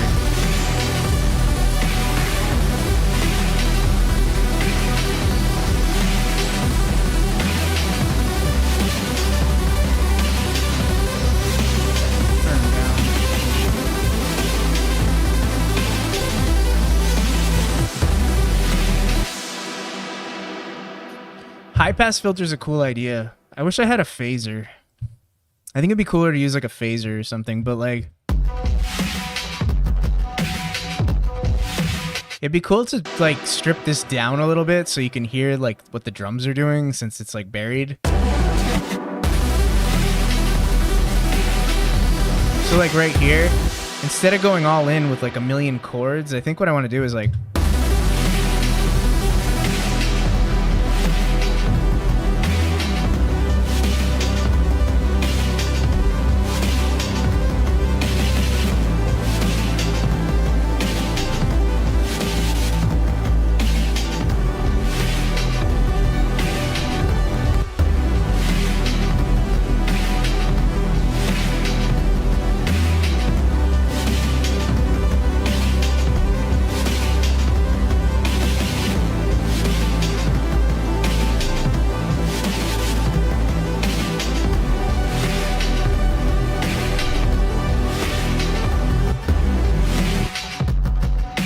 I just want to hear this thing.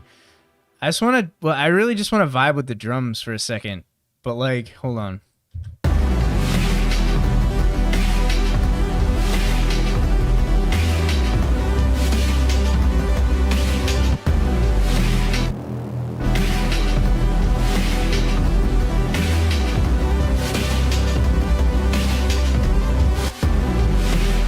Maybe a new drum pattern. I mean, I think I need to.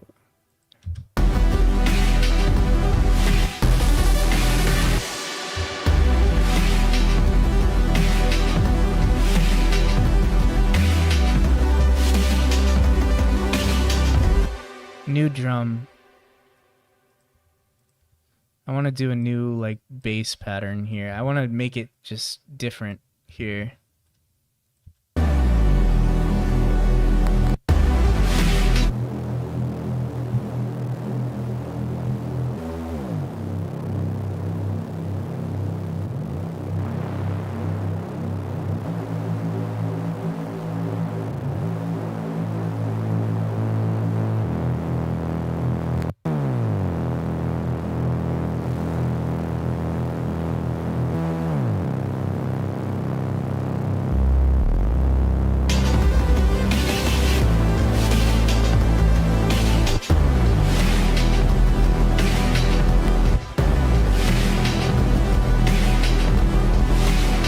All right, man. Have a good day at work. Appreciate you coming in and hanging out.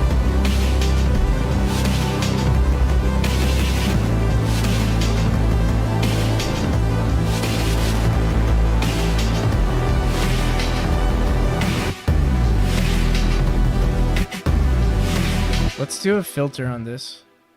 Because why the fuck not? Why not, yo?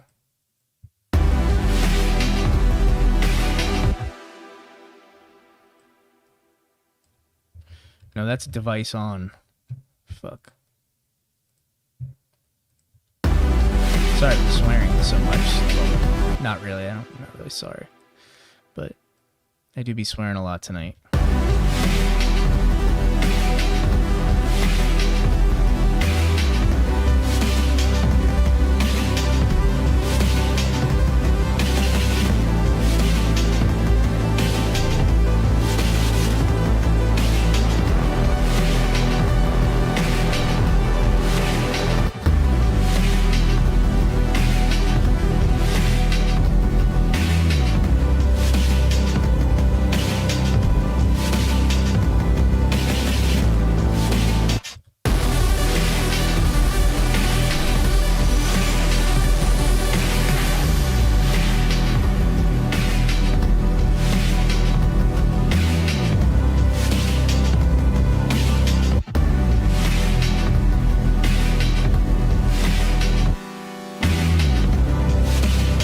All right, let's bring in the Korg TR rack.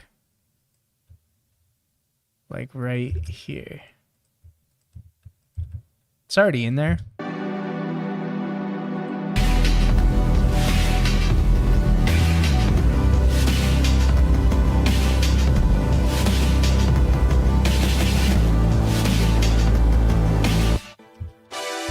It's on the default orchestral.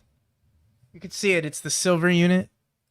It's the silver unit on the left. It's like half cut off. I'm going to go over there. So my mic's going to be a little bit off. And you'll probably see my head.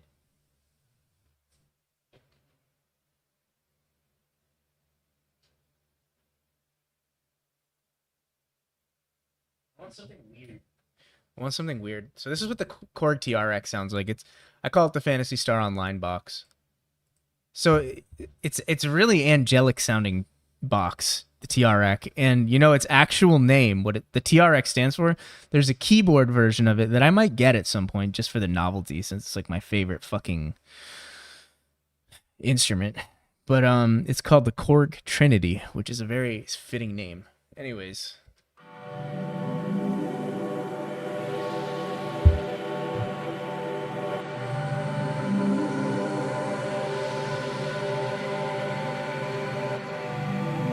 Let's turn it up an octave.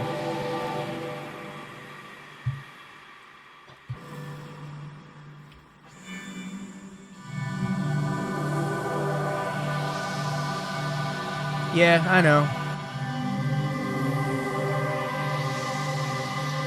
That's facts.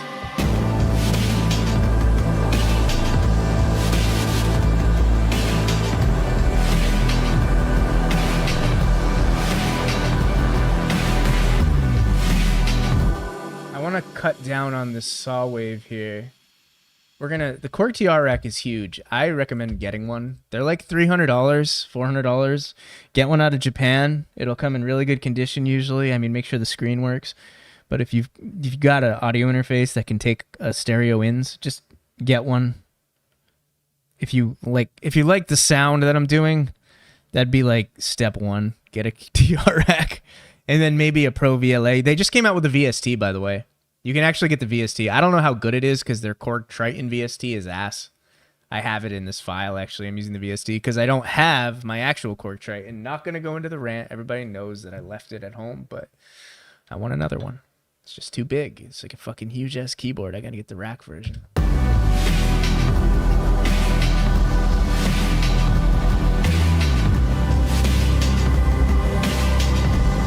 Yeah, definitely. Cosmo, definitely. Woods.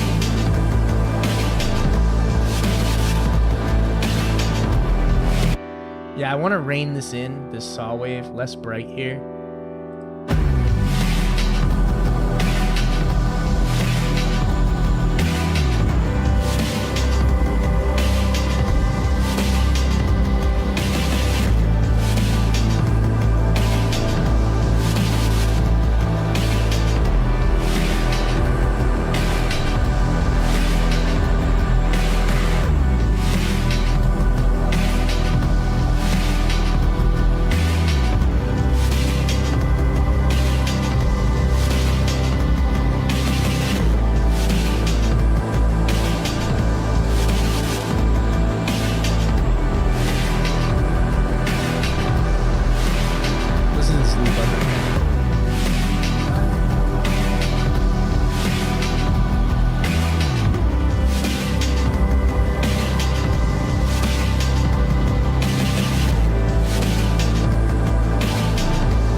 show me it. Hit me up on Discord. I'll be around for a couple hours after stream.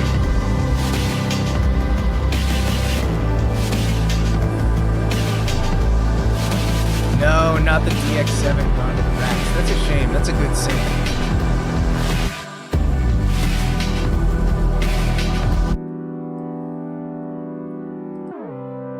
What do we have for synths here now?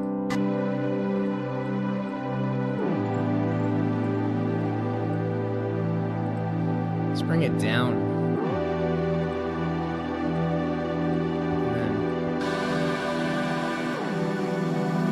This is all we need, really. I hope there's nothing else playing. Except the drums. Okay, cool.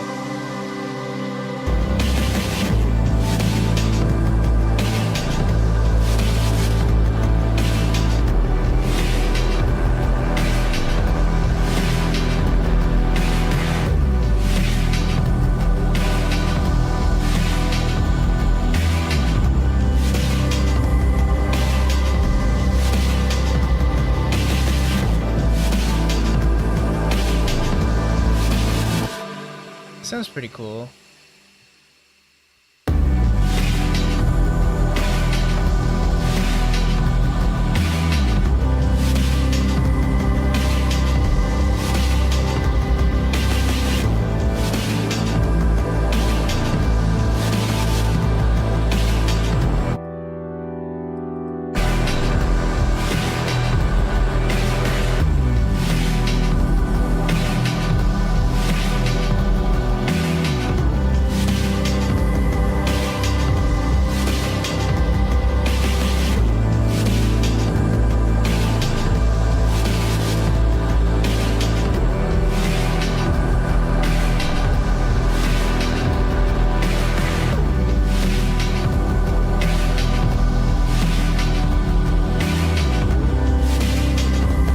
Thinking of like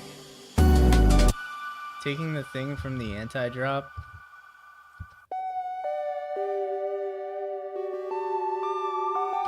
I did that off stream. That's actually the Korg Mini Logue. Why is it on warp?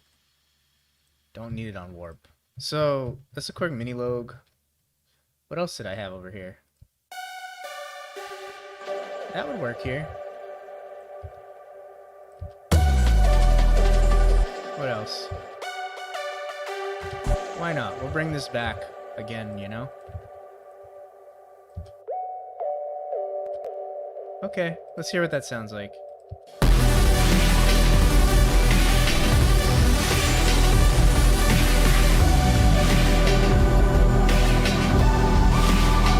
Needs another one.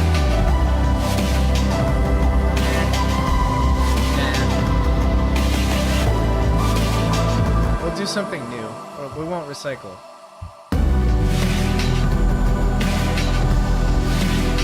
Later, Kazuya.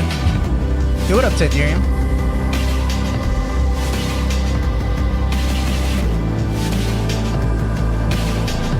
Nearly 4:30, yeah. Later, bro.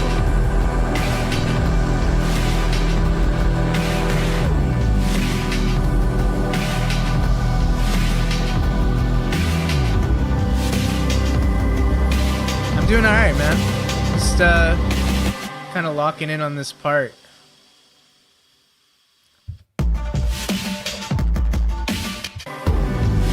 What do I have to take out of this to hear that whole drum? Like, what needs to go? Is it like the...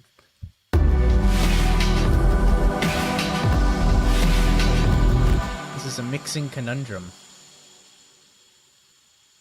Let's keep taking out so we can hear it.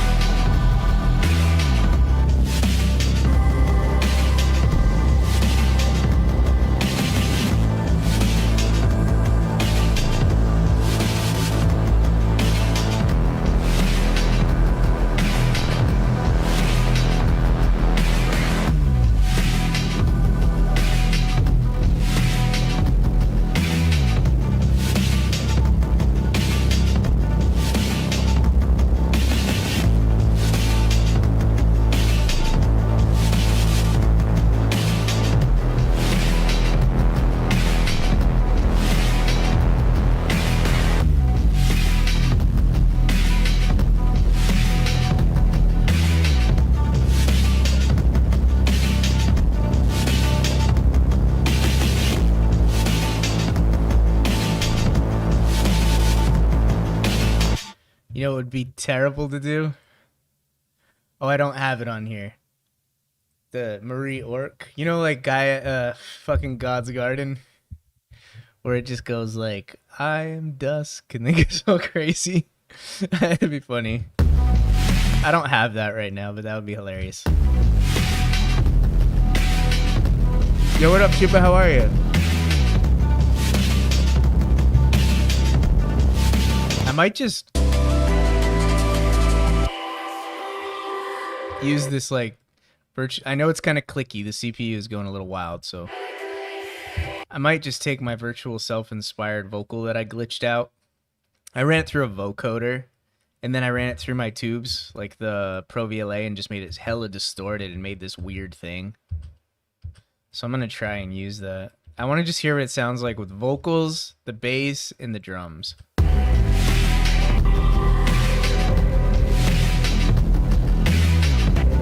The whole thing. I'm not gonna do any cutouts with it. I just want to hear what it sounds like. I gotta like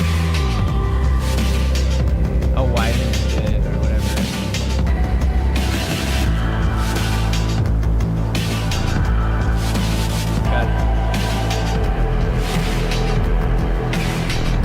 Gotta work on this a bit. Let's turn it up.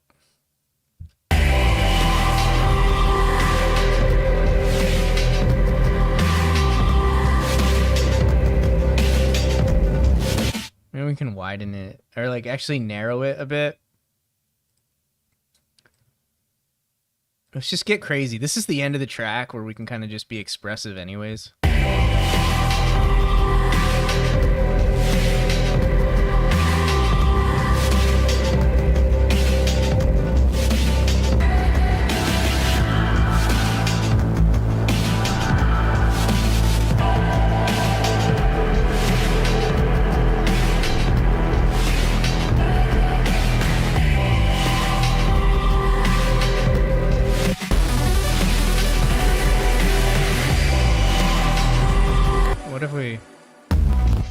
I think maybe the start of this is that thing.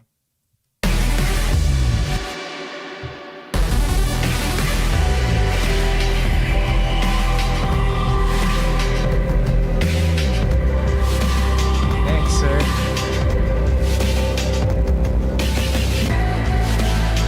I like it more where it's like a little disjointed, to be honest.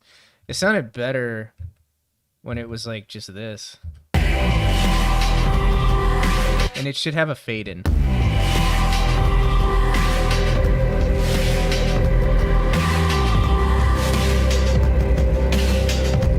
I'm gonna have to kind of play with this a bit and like kind of bring it in more.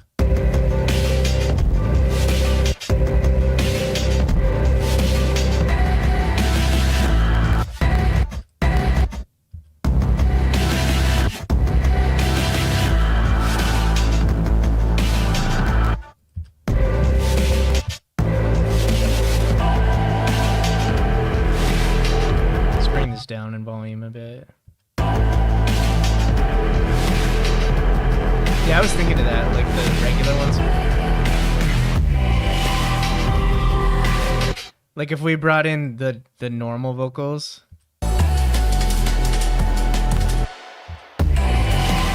But I'd have to... This is gonna get really complicated really fast. Hold on. Yeah, it's just good to experiment though. That's what we do. I gotta pull over the whole... I gotta pull over the whole vocal. It's like off time.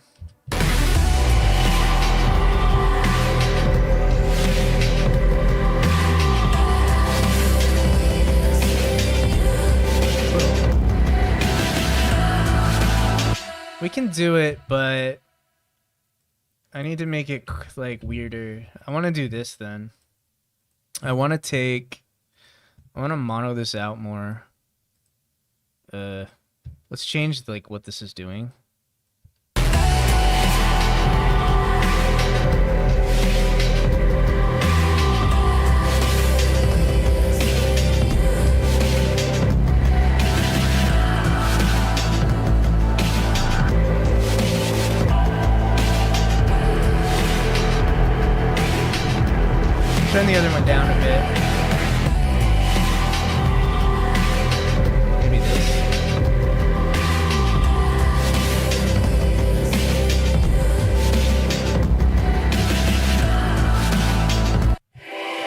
Let's do this too. Let's just try this. Hey, what up, Sarah? How are you? Cooking. Cooking eggs and bacon. Let me see something.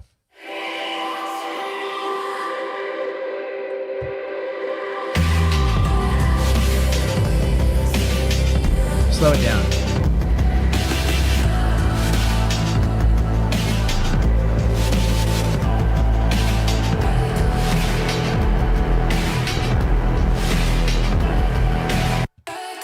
It sounds too gentle for this part.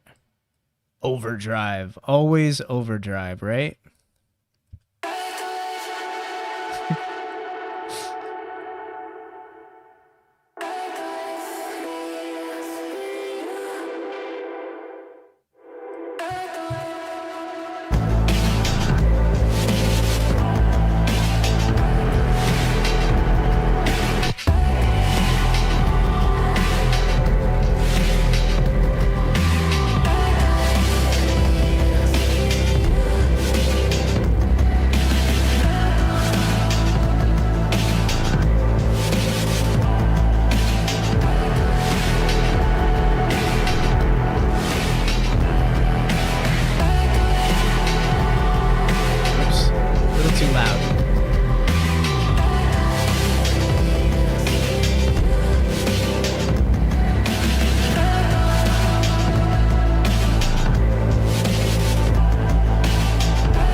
Square wave, maybe?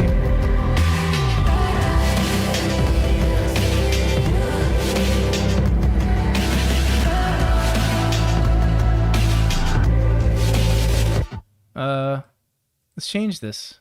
Nope. It's so low, it's kind of fucked, but...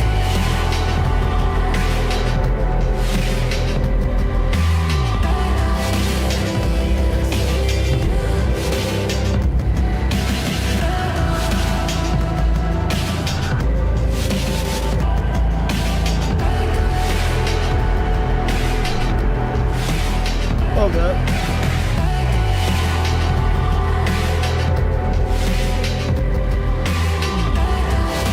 Yo, what up, agent? Someone translate. Most Mizo.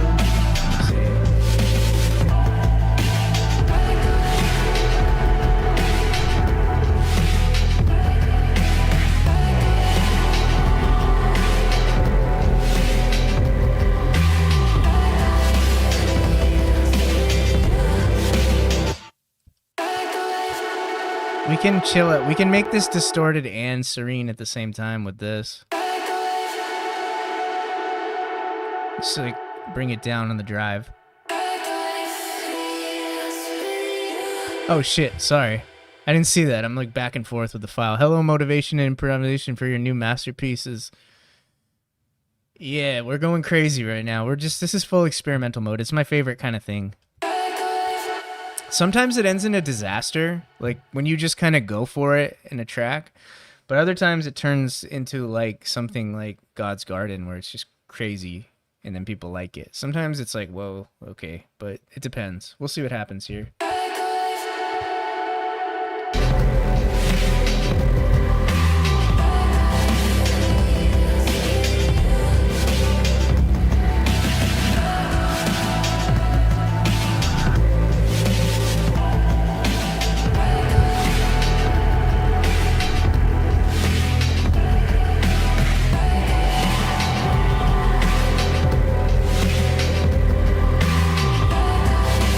Fantasy Star music, yeah.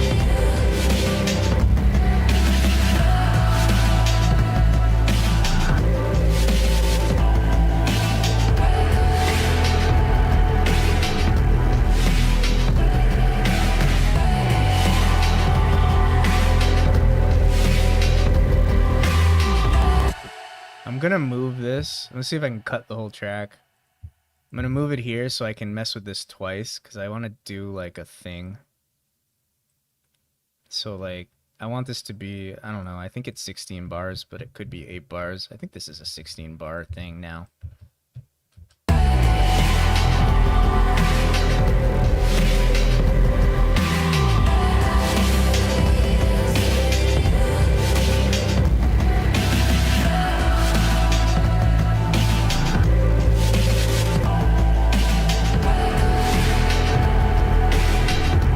Bring in a synth or whatever.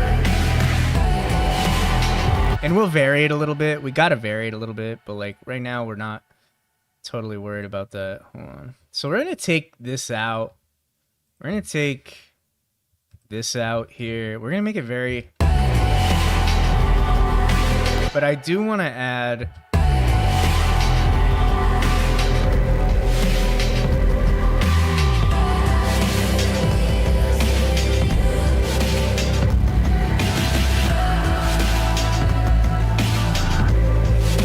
Yeah, Serum 2.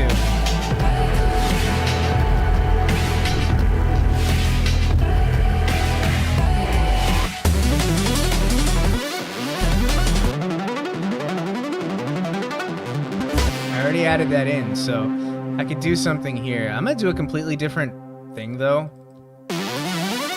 Take this off. Oops, I just deleted the whole thing. Alright, so take this off here. We don't need it to be that crazy, right? And then, maybe one.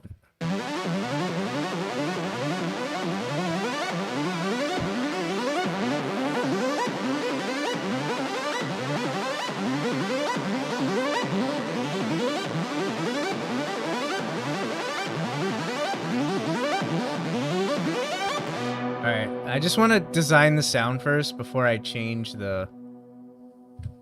So I'm gonna go over there. I'll be right back.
What happens if I run the internal arpeggiator and the MIDI arpeggiator at the same time? I wonder what happens.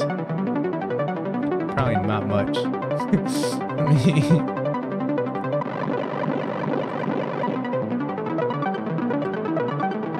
Oh god.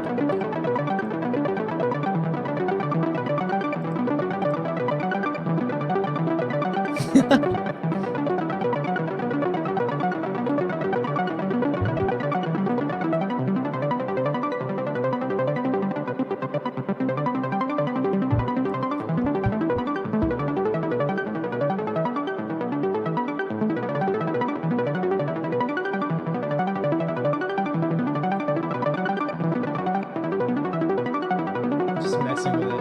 I don't know.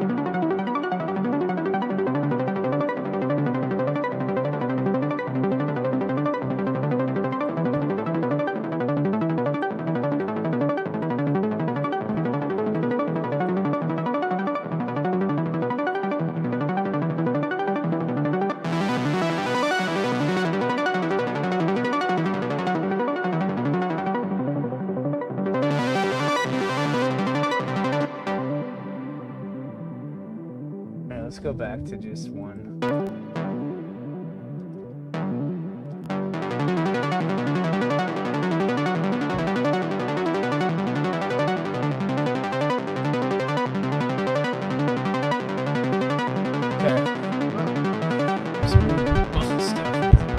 Losing track where I am here. Alright, hold on.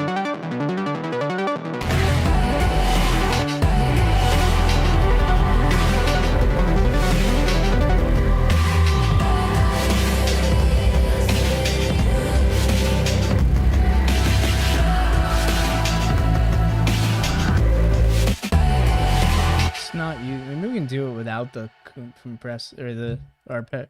We can make our own, maybe. Whoa.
If it was just like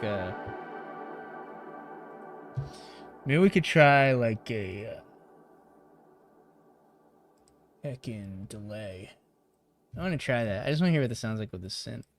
I haven't really used the monopoly too much, so this is kind of like a good just getting to know this synth. It's very synth wavy sounding. It's like kind of hard to escape that, but you kind of Boards of Canada sounding too though.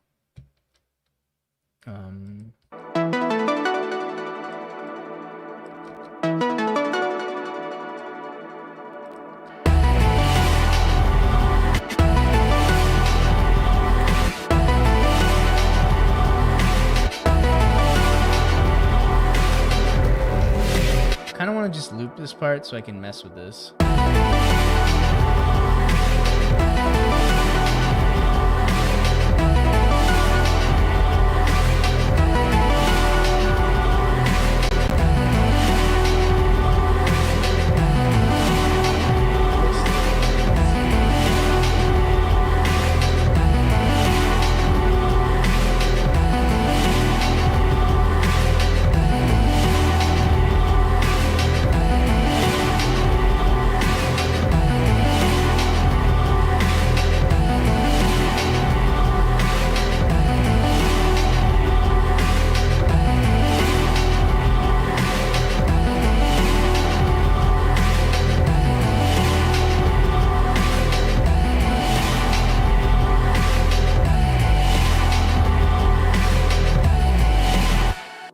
Why can't I hear that?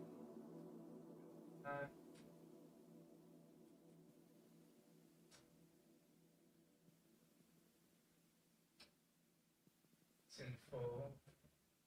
Doesn't like it. It's like something. Oh, right. When it's in poly mode,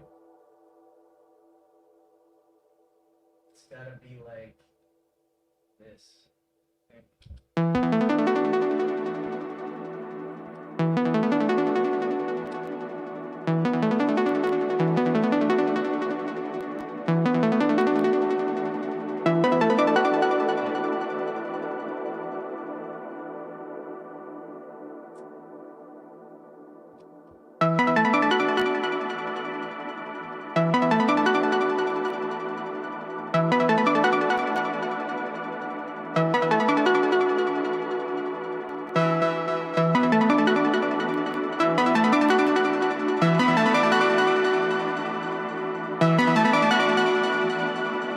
Does kind of sound like that.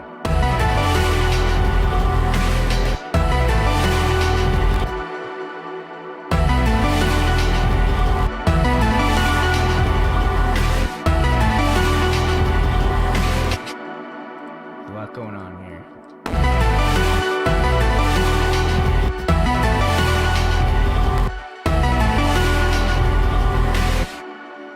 I want it to be longer, like bring out longer.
Clicky as fuck.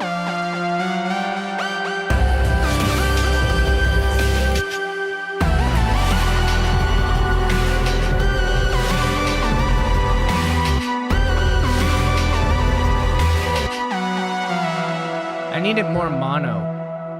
I want it to sound more retro. So what I'm gonna try and do, give it like some weird kind of old school soundtrack, like Apocalypse Now, which is one of my favorite synth heavy soundtracks.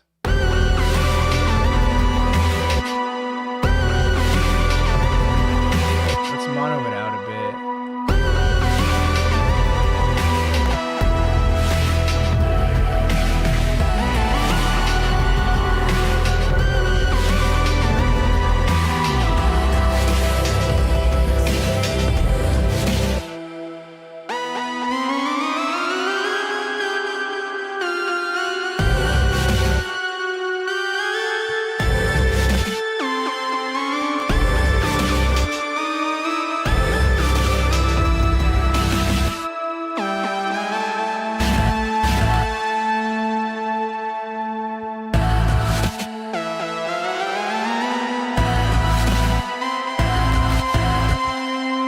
What's up, Threat?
want to add a mini log in there. We got to do like a dual synth, like one in one ear, one in the other.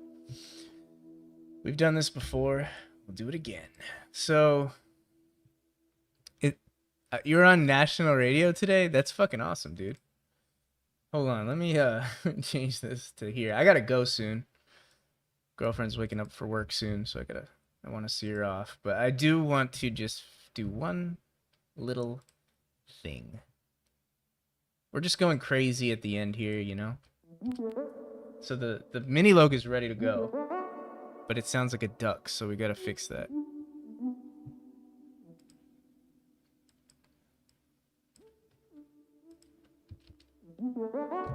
It's got all sorts of weird shit on it.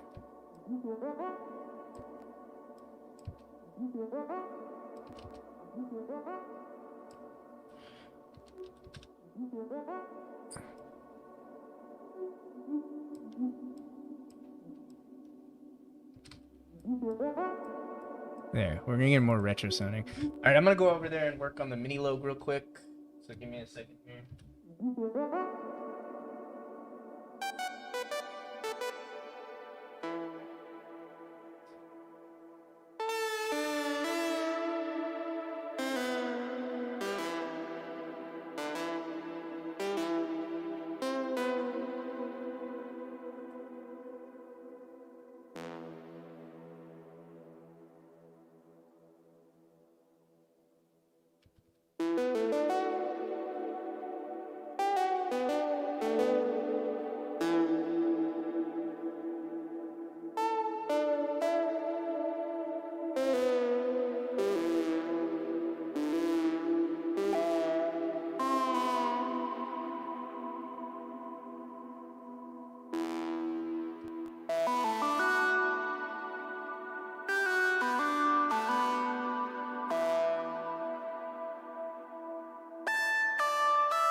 Dang.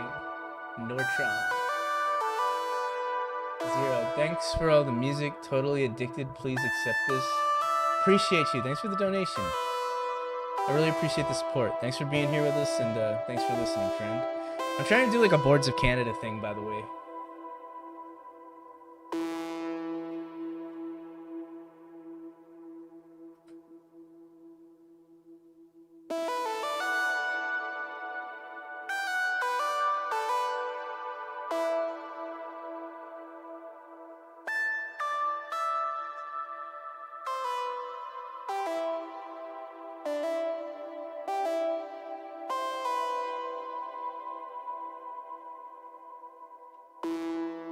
See what it sounds like.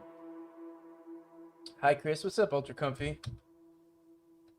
Here to see if you accidentally leak fragments of a broken timeline ahead of the actual drop. Probably too late for me now since you're working on other tracks, but here's the hoping. Oh yeah, that track? Which one was that? What is this vocal hook in it? I'll play it right now before we leave, because I'm about to stop for the night. Let's just hear what this sounds like.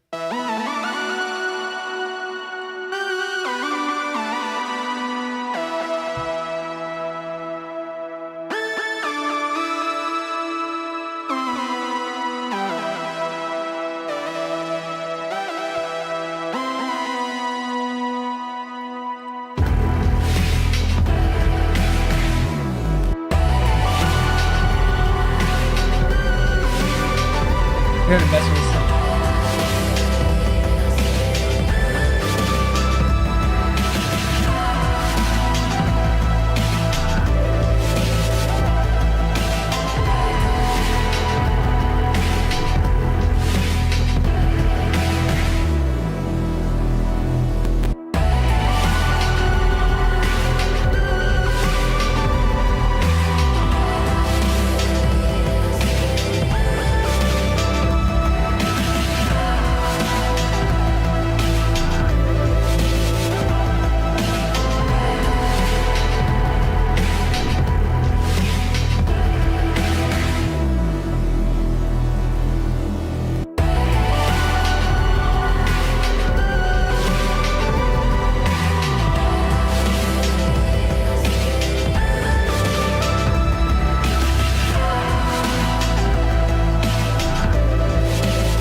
wish I could.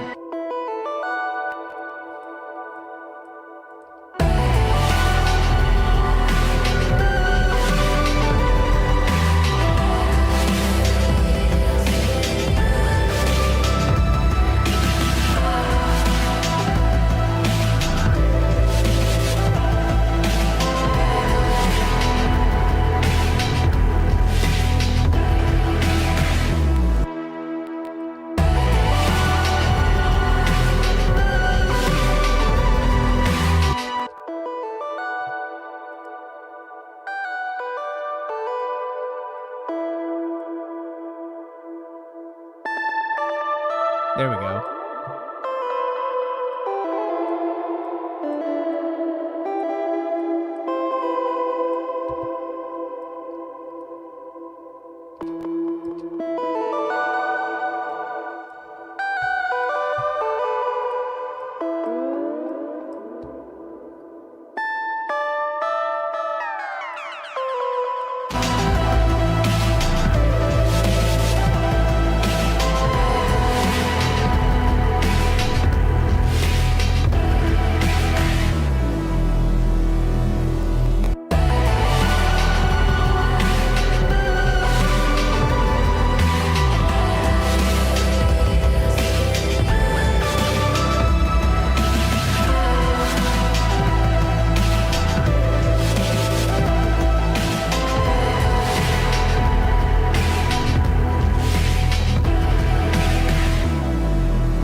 Try running these through the Drummer 1976 to see if I can get a little more of a retro feel, and maybe these mix, it'll either work or it won't.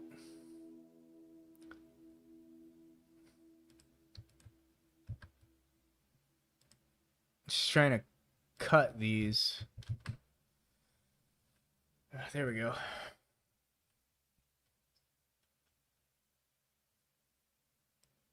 All right, let's go into the group here. We're going to try and fit these in here. Let's hope we don't crash. I want to hear what these sound like in this drummer group. Going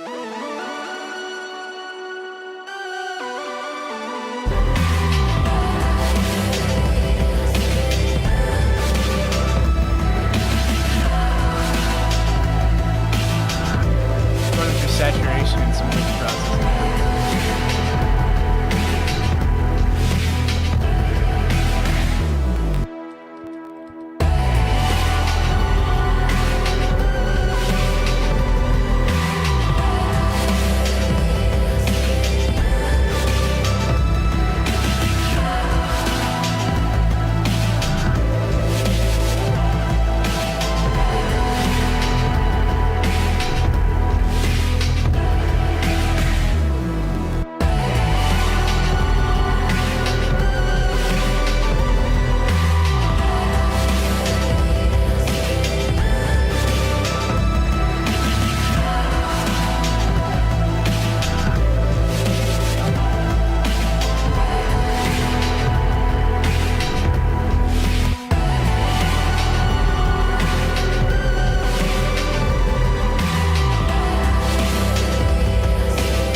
I don't really license. Thanks for asking. I don't really license like the dust tracks, but I do on the download do composing with, you know, my rig as my real name, like Chris. I compose, but I only do like original tracks for stuff. And I only do like 1 or 2 a month, cause you know I got a lot of shit to do. But I do like do that, commissions or whatever. But yeah.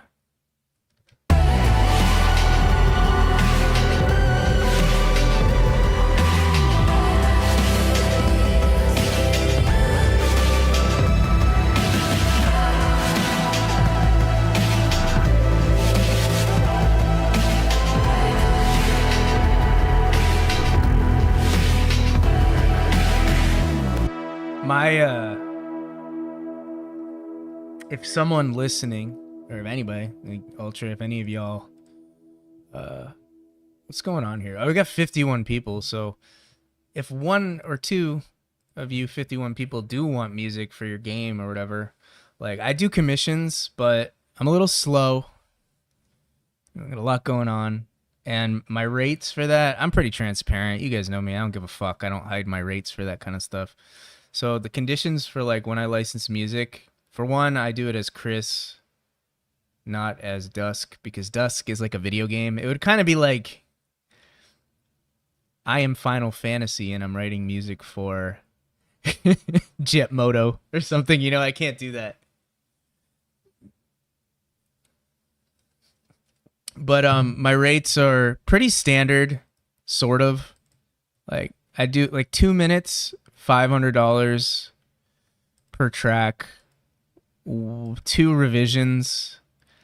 If the revisions go beyond 2, I usually just say, well, like I just abandon the thing because it's like obviously there's a disconnect in the vibe or whatever. So like I'll do like 2 for whatever revisions, but $500 a track. And then my only main condition is like my main thing is I get to retain the rights to get royalties off streaming. So like you get it for your game. It's only in your game, the track I make for you, but I get to put it on distribution. Like, you know, like I do my Dusk tracks, but I do it under Chris. So like that way I can monetize off of streams and stuff. Cause you know, $500 doesn't go a long way. So if your game blows up, I want to at least get revenue off streaming. Like, oh, I want to hear the soundtrack. I'm going to go on Spotify. You know what I mean? So it's like $500 up front, and then I retain the rights to stream, but I can't let anyone else use that particular song for anything. Like it's your song. I just get to retain the rights to the streaming and the song in a way. But yeah, that's how I do it. I don't talk about it much, but if you wanted me to do something for your project, that's kind of the conditions for that.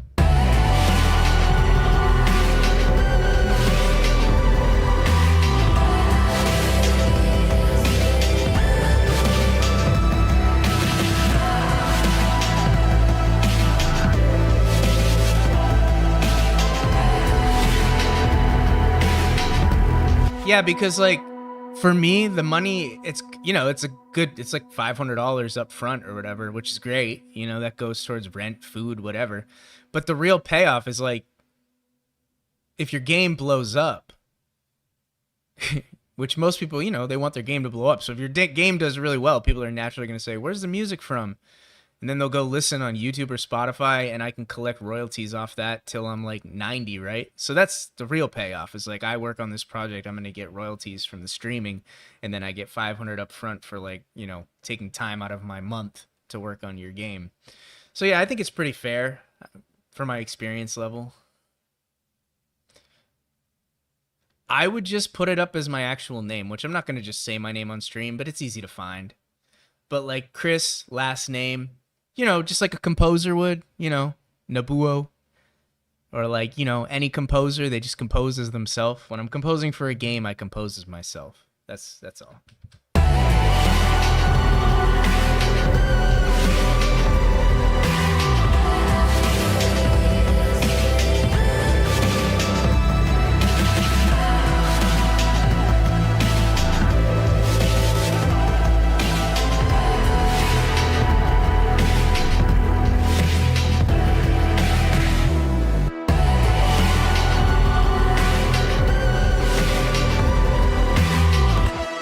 Yo, what up, Kevin? Just woke up 30 minutes ago and the stream popped up in my feed. Got hooked from the first 5 seconds. When about 30 minutes ago you were ripping on that synth melody, a fan now. Oh, damn. Did you, as a young producer, I appreciate you talking shop too. Thanks for hanging out with us. Like, it's all about the vibe. I'm glad that, like, you know, you can get something out of it, and I'm glad you like what we're doing. So you just found us through the stream, or me, or Dusk, or the community. That's pretty cool. That means YouTube is like pushing this shit to new people, which is what we want. Welcome to the community. Feel free to be on our Discord and hang out with us. Or I try and stream when I can. Sometimes I just play World of Warcraft or some shit, but Today, we've been busy lately because we got the whole studio up. Let's record these two sounds in, and then I'm going to get off stream because I want to go hang out with my girlfriend for a bit here. But let me just record the two things in. Just gonna play WoW and hang out with my girlfriend. But you can catch me on stream. I mean, not on stream, duh. I'm tired. You can catch me on Discord. I pop in there and hang out with everybody. I don't think you usually talk shop. No, it just doesn't come up often. Uh, when I'm producing, it does. But I haven't really produced on stream for months. Well, not months, but it's been a long time because I haven't had all my shit. So like I kind of just did it by myself, but definitely a PSU night. We got to get on Clementine for sure. But let's record these in real quick. So we got the monologue, the monopoly, and the mini log. Let's get these in. I'll install it too.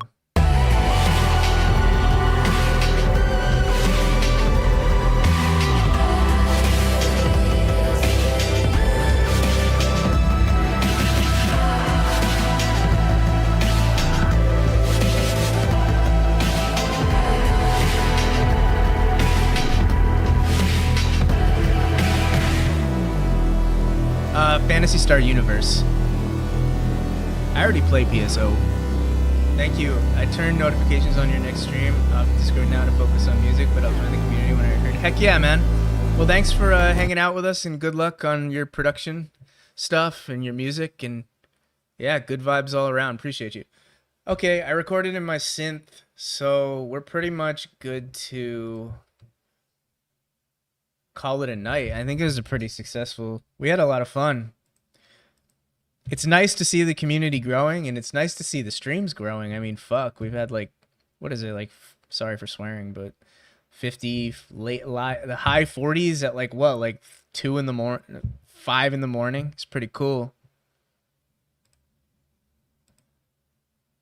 Yeah, it's pretty cool how the clean vocals kind of just, that was a good call to keep them kind of clean. All right, everybody, I'm gonna save this project file. I'll catch y'all next time. Good vibes. I'm going to try and stream again soon. Maybe even tomorrow night. We'll see. But thanks again for being here. See you on Discord, on Instagram, wherever. And yeah, till next time.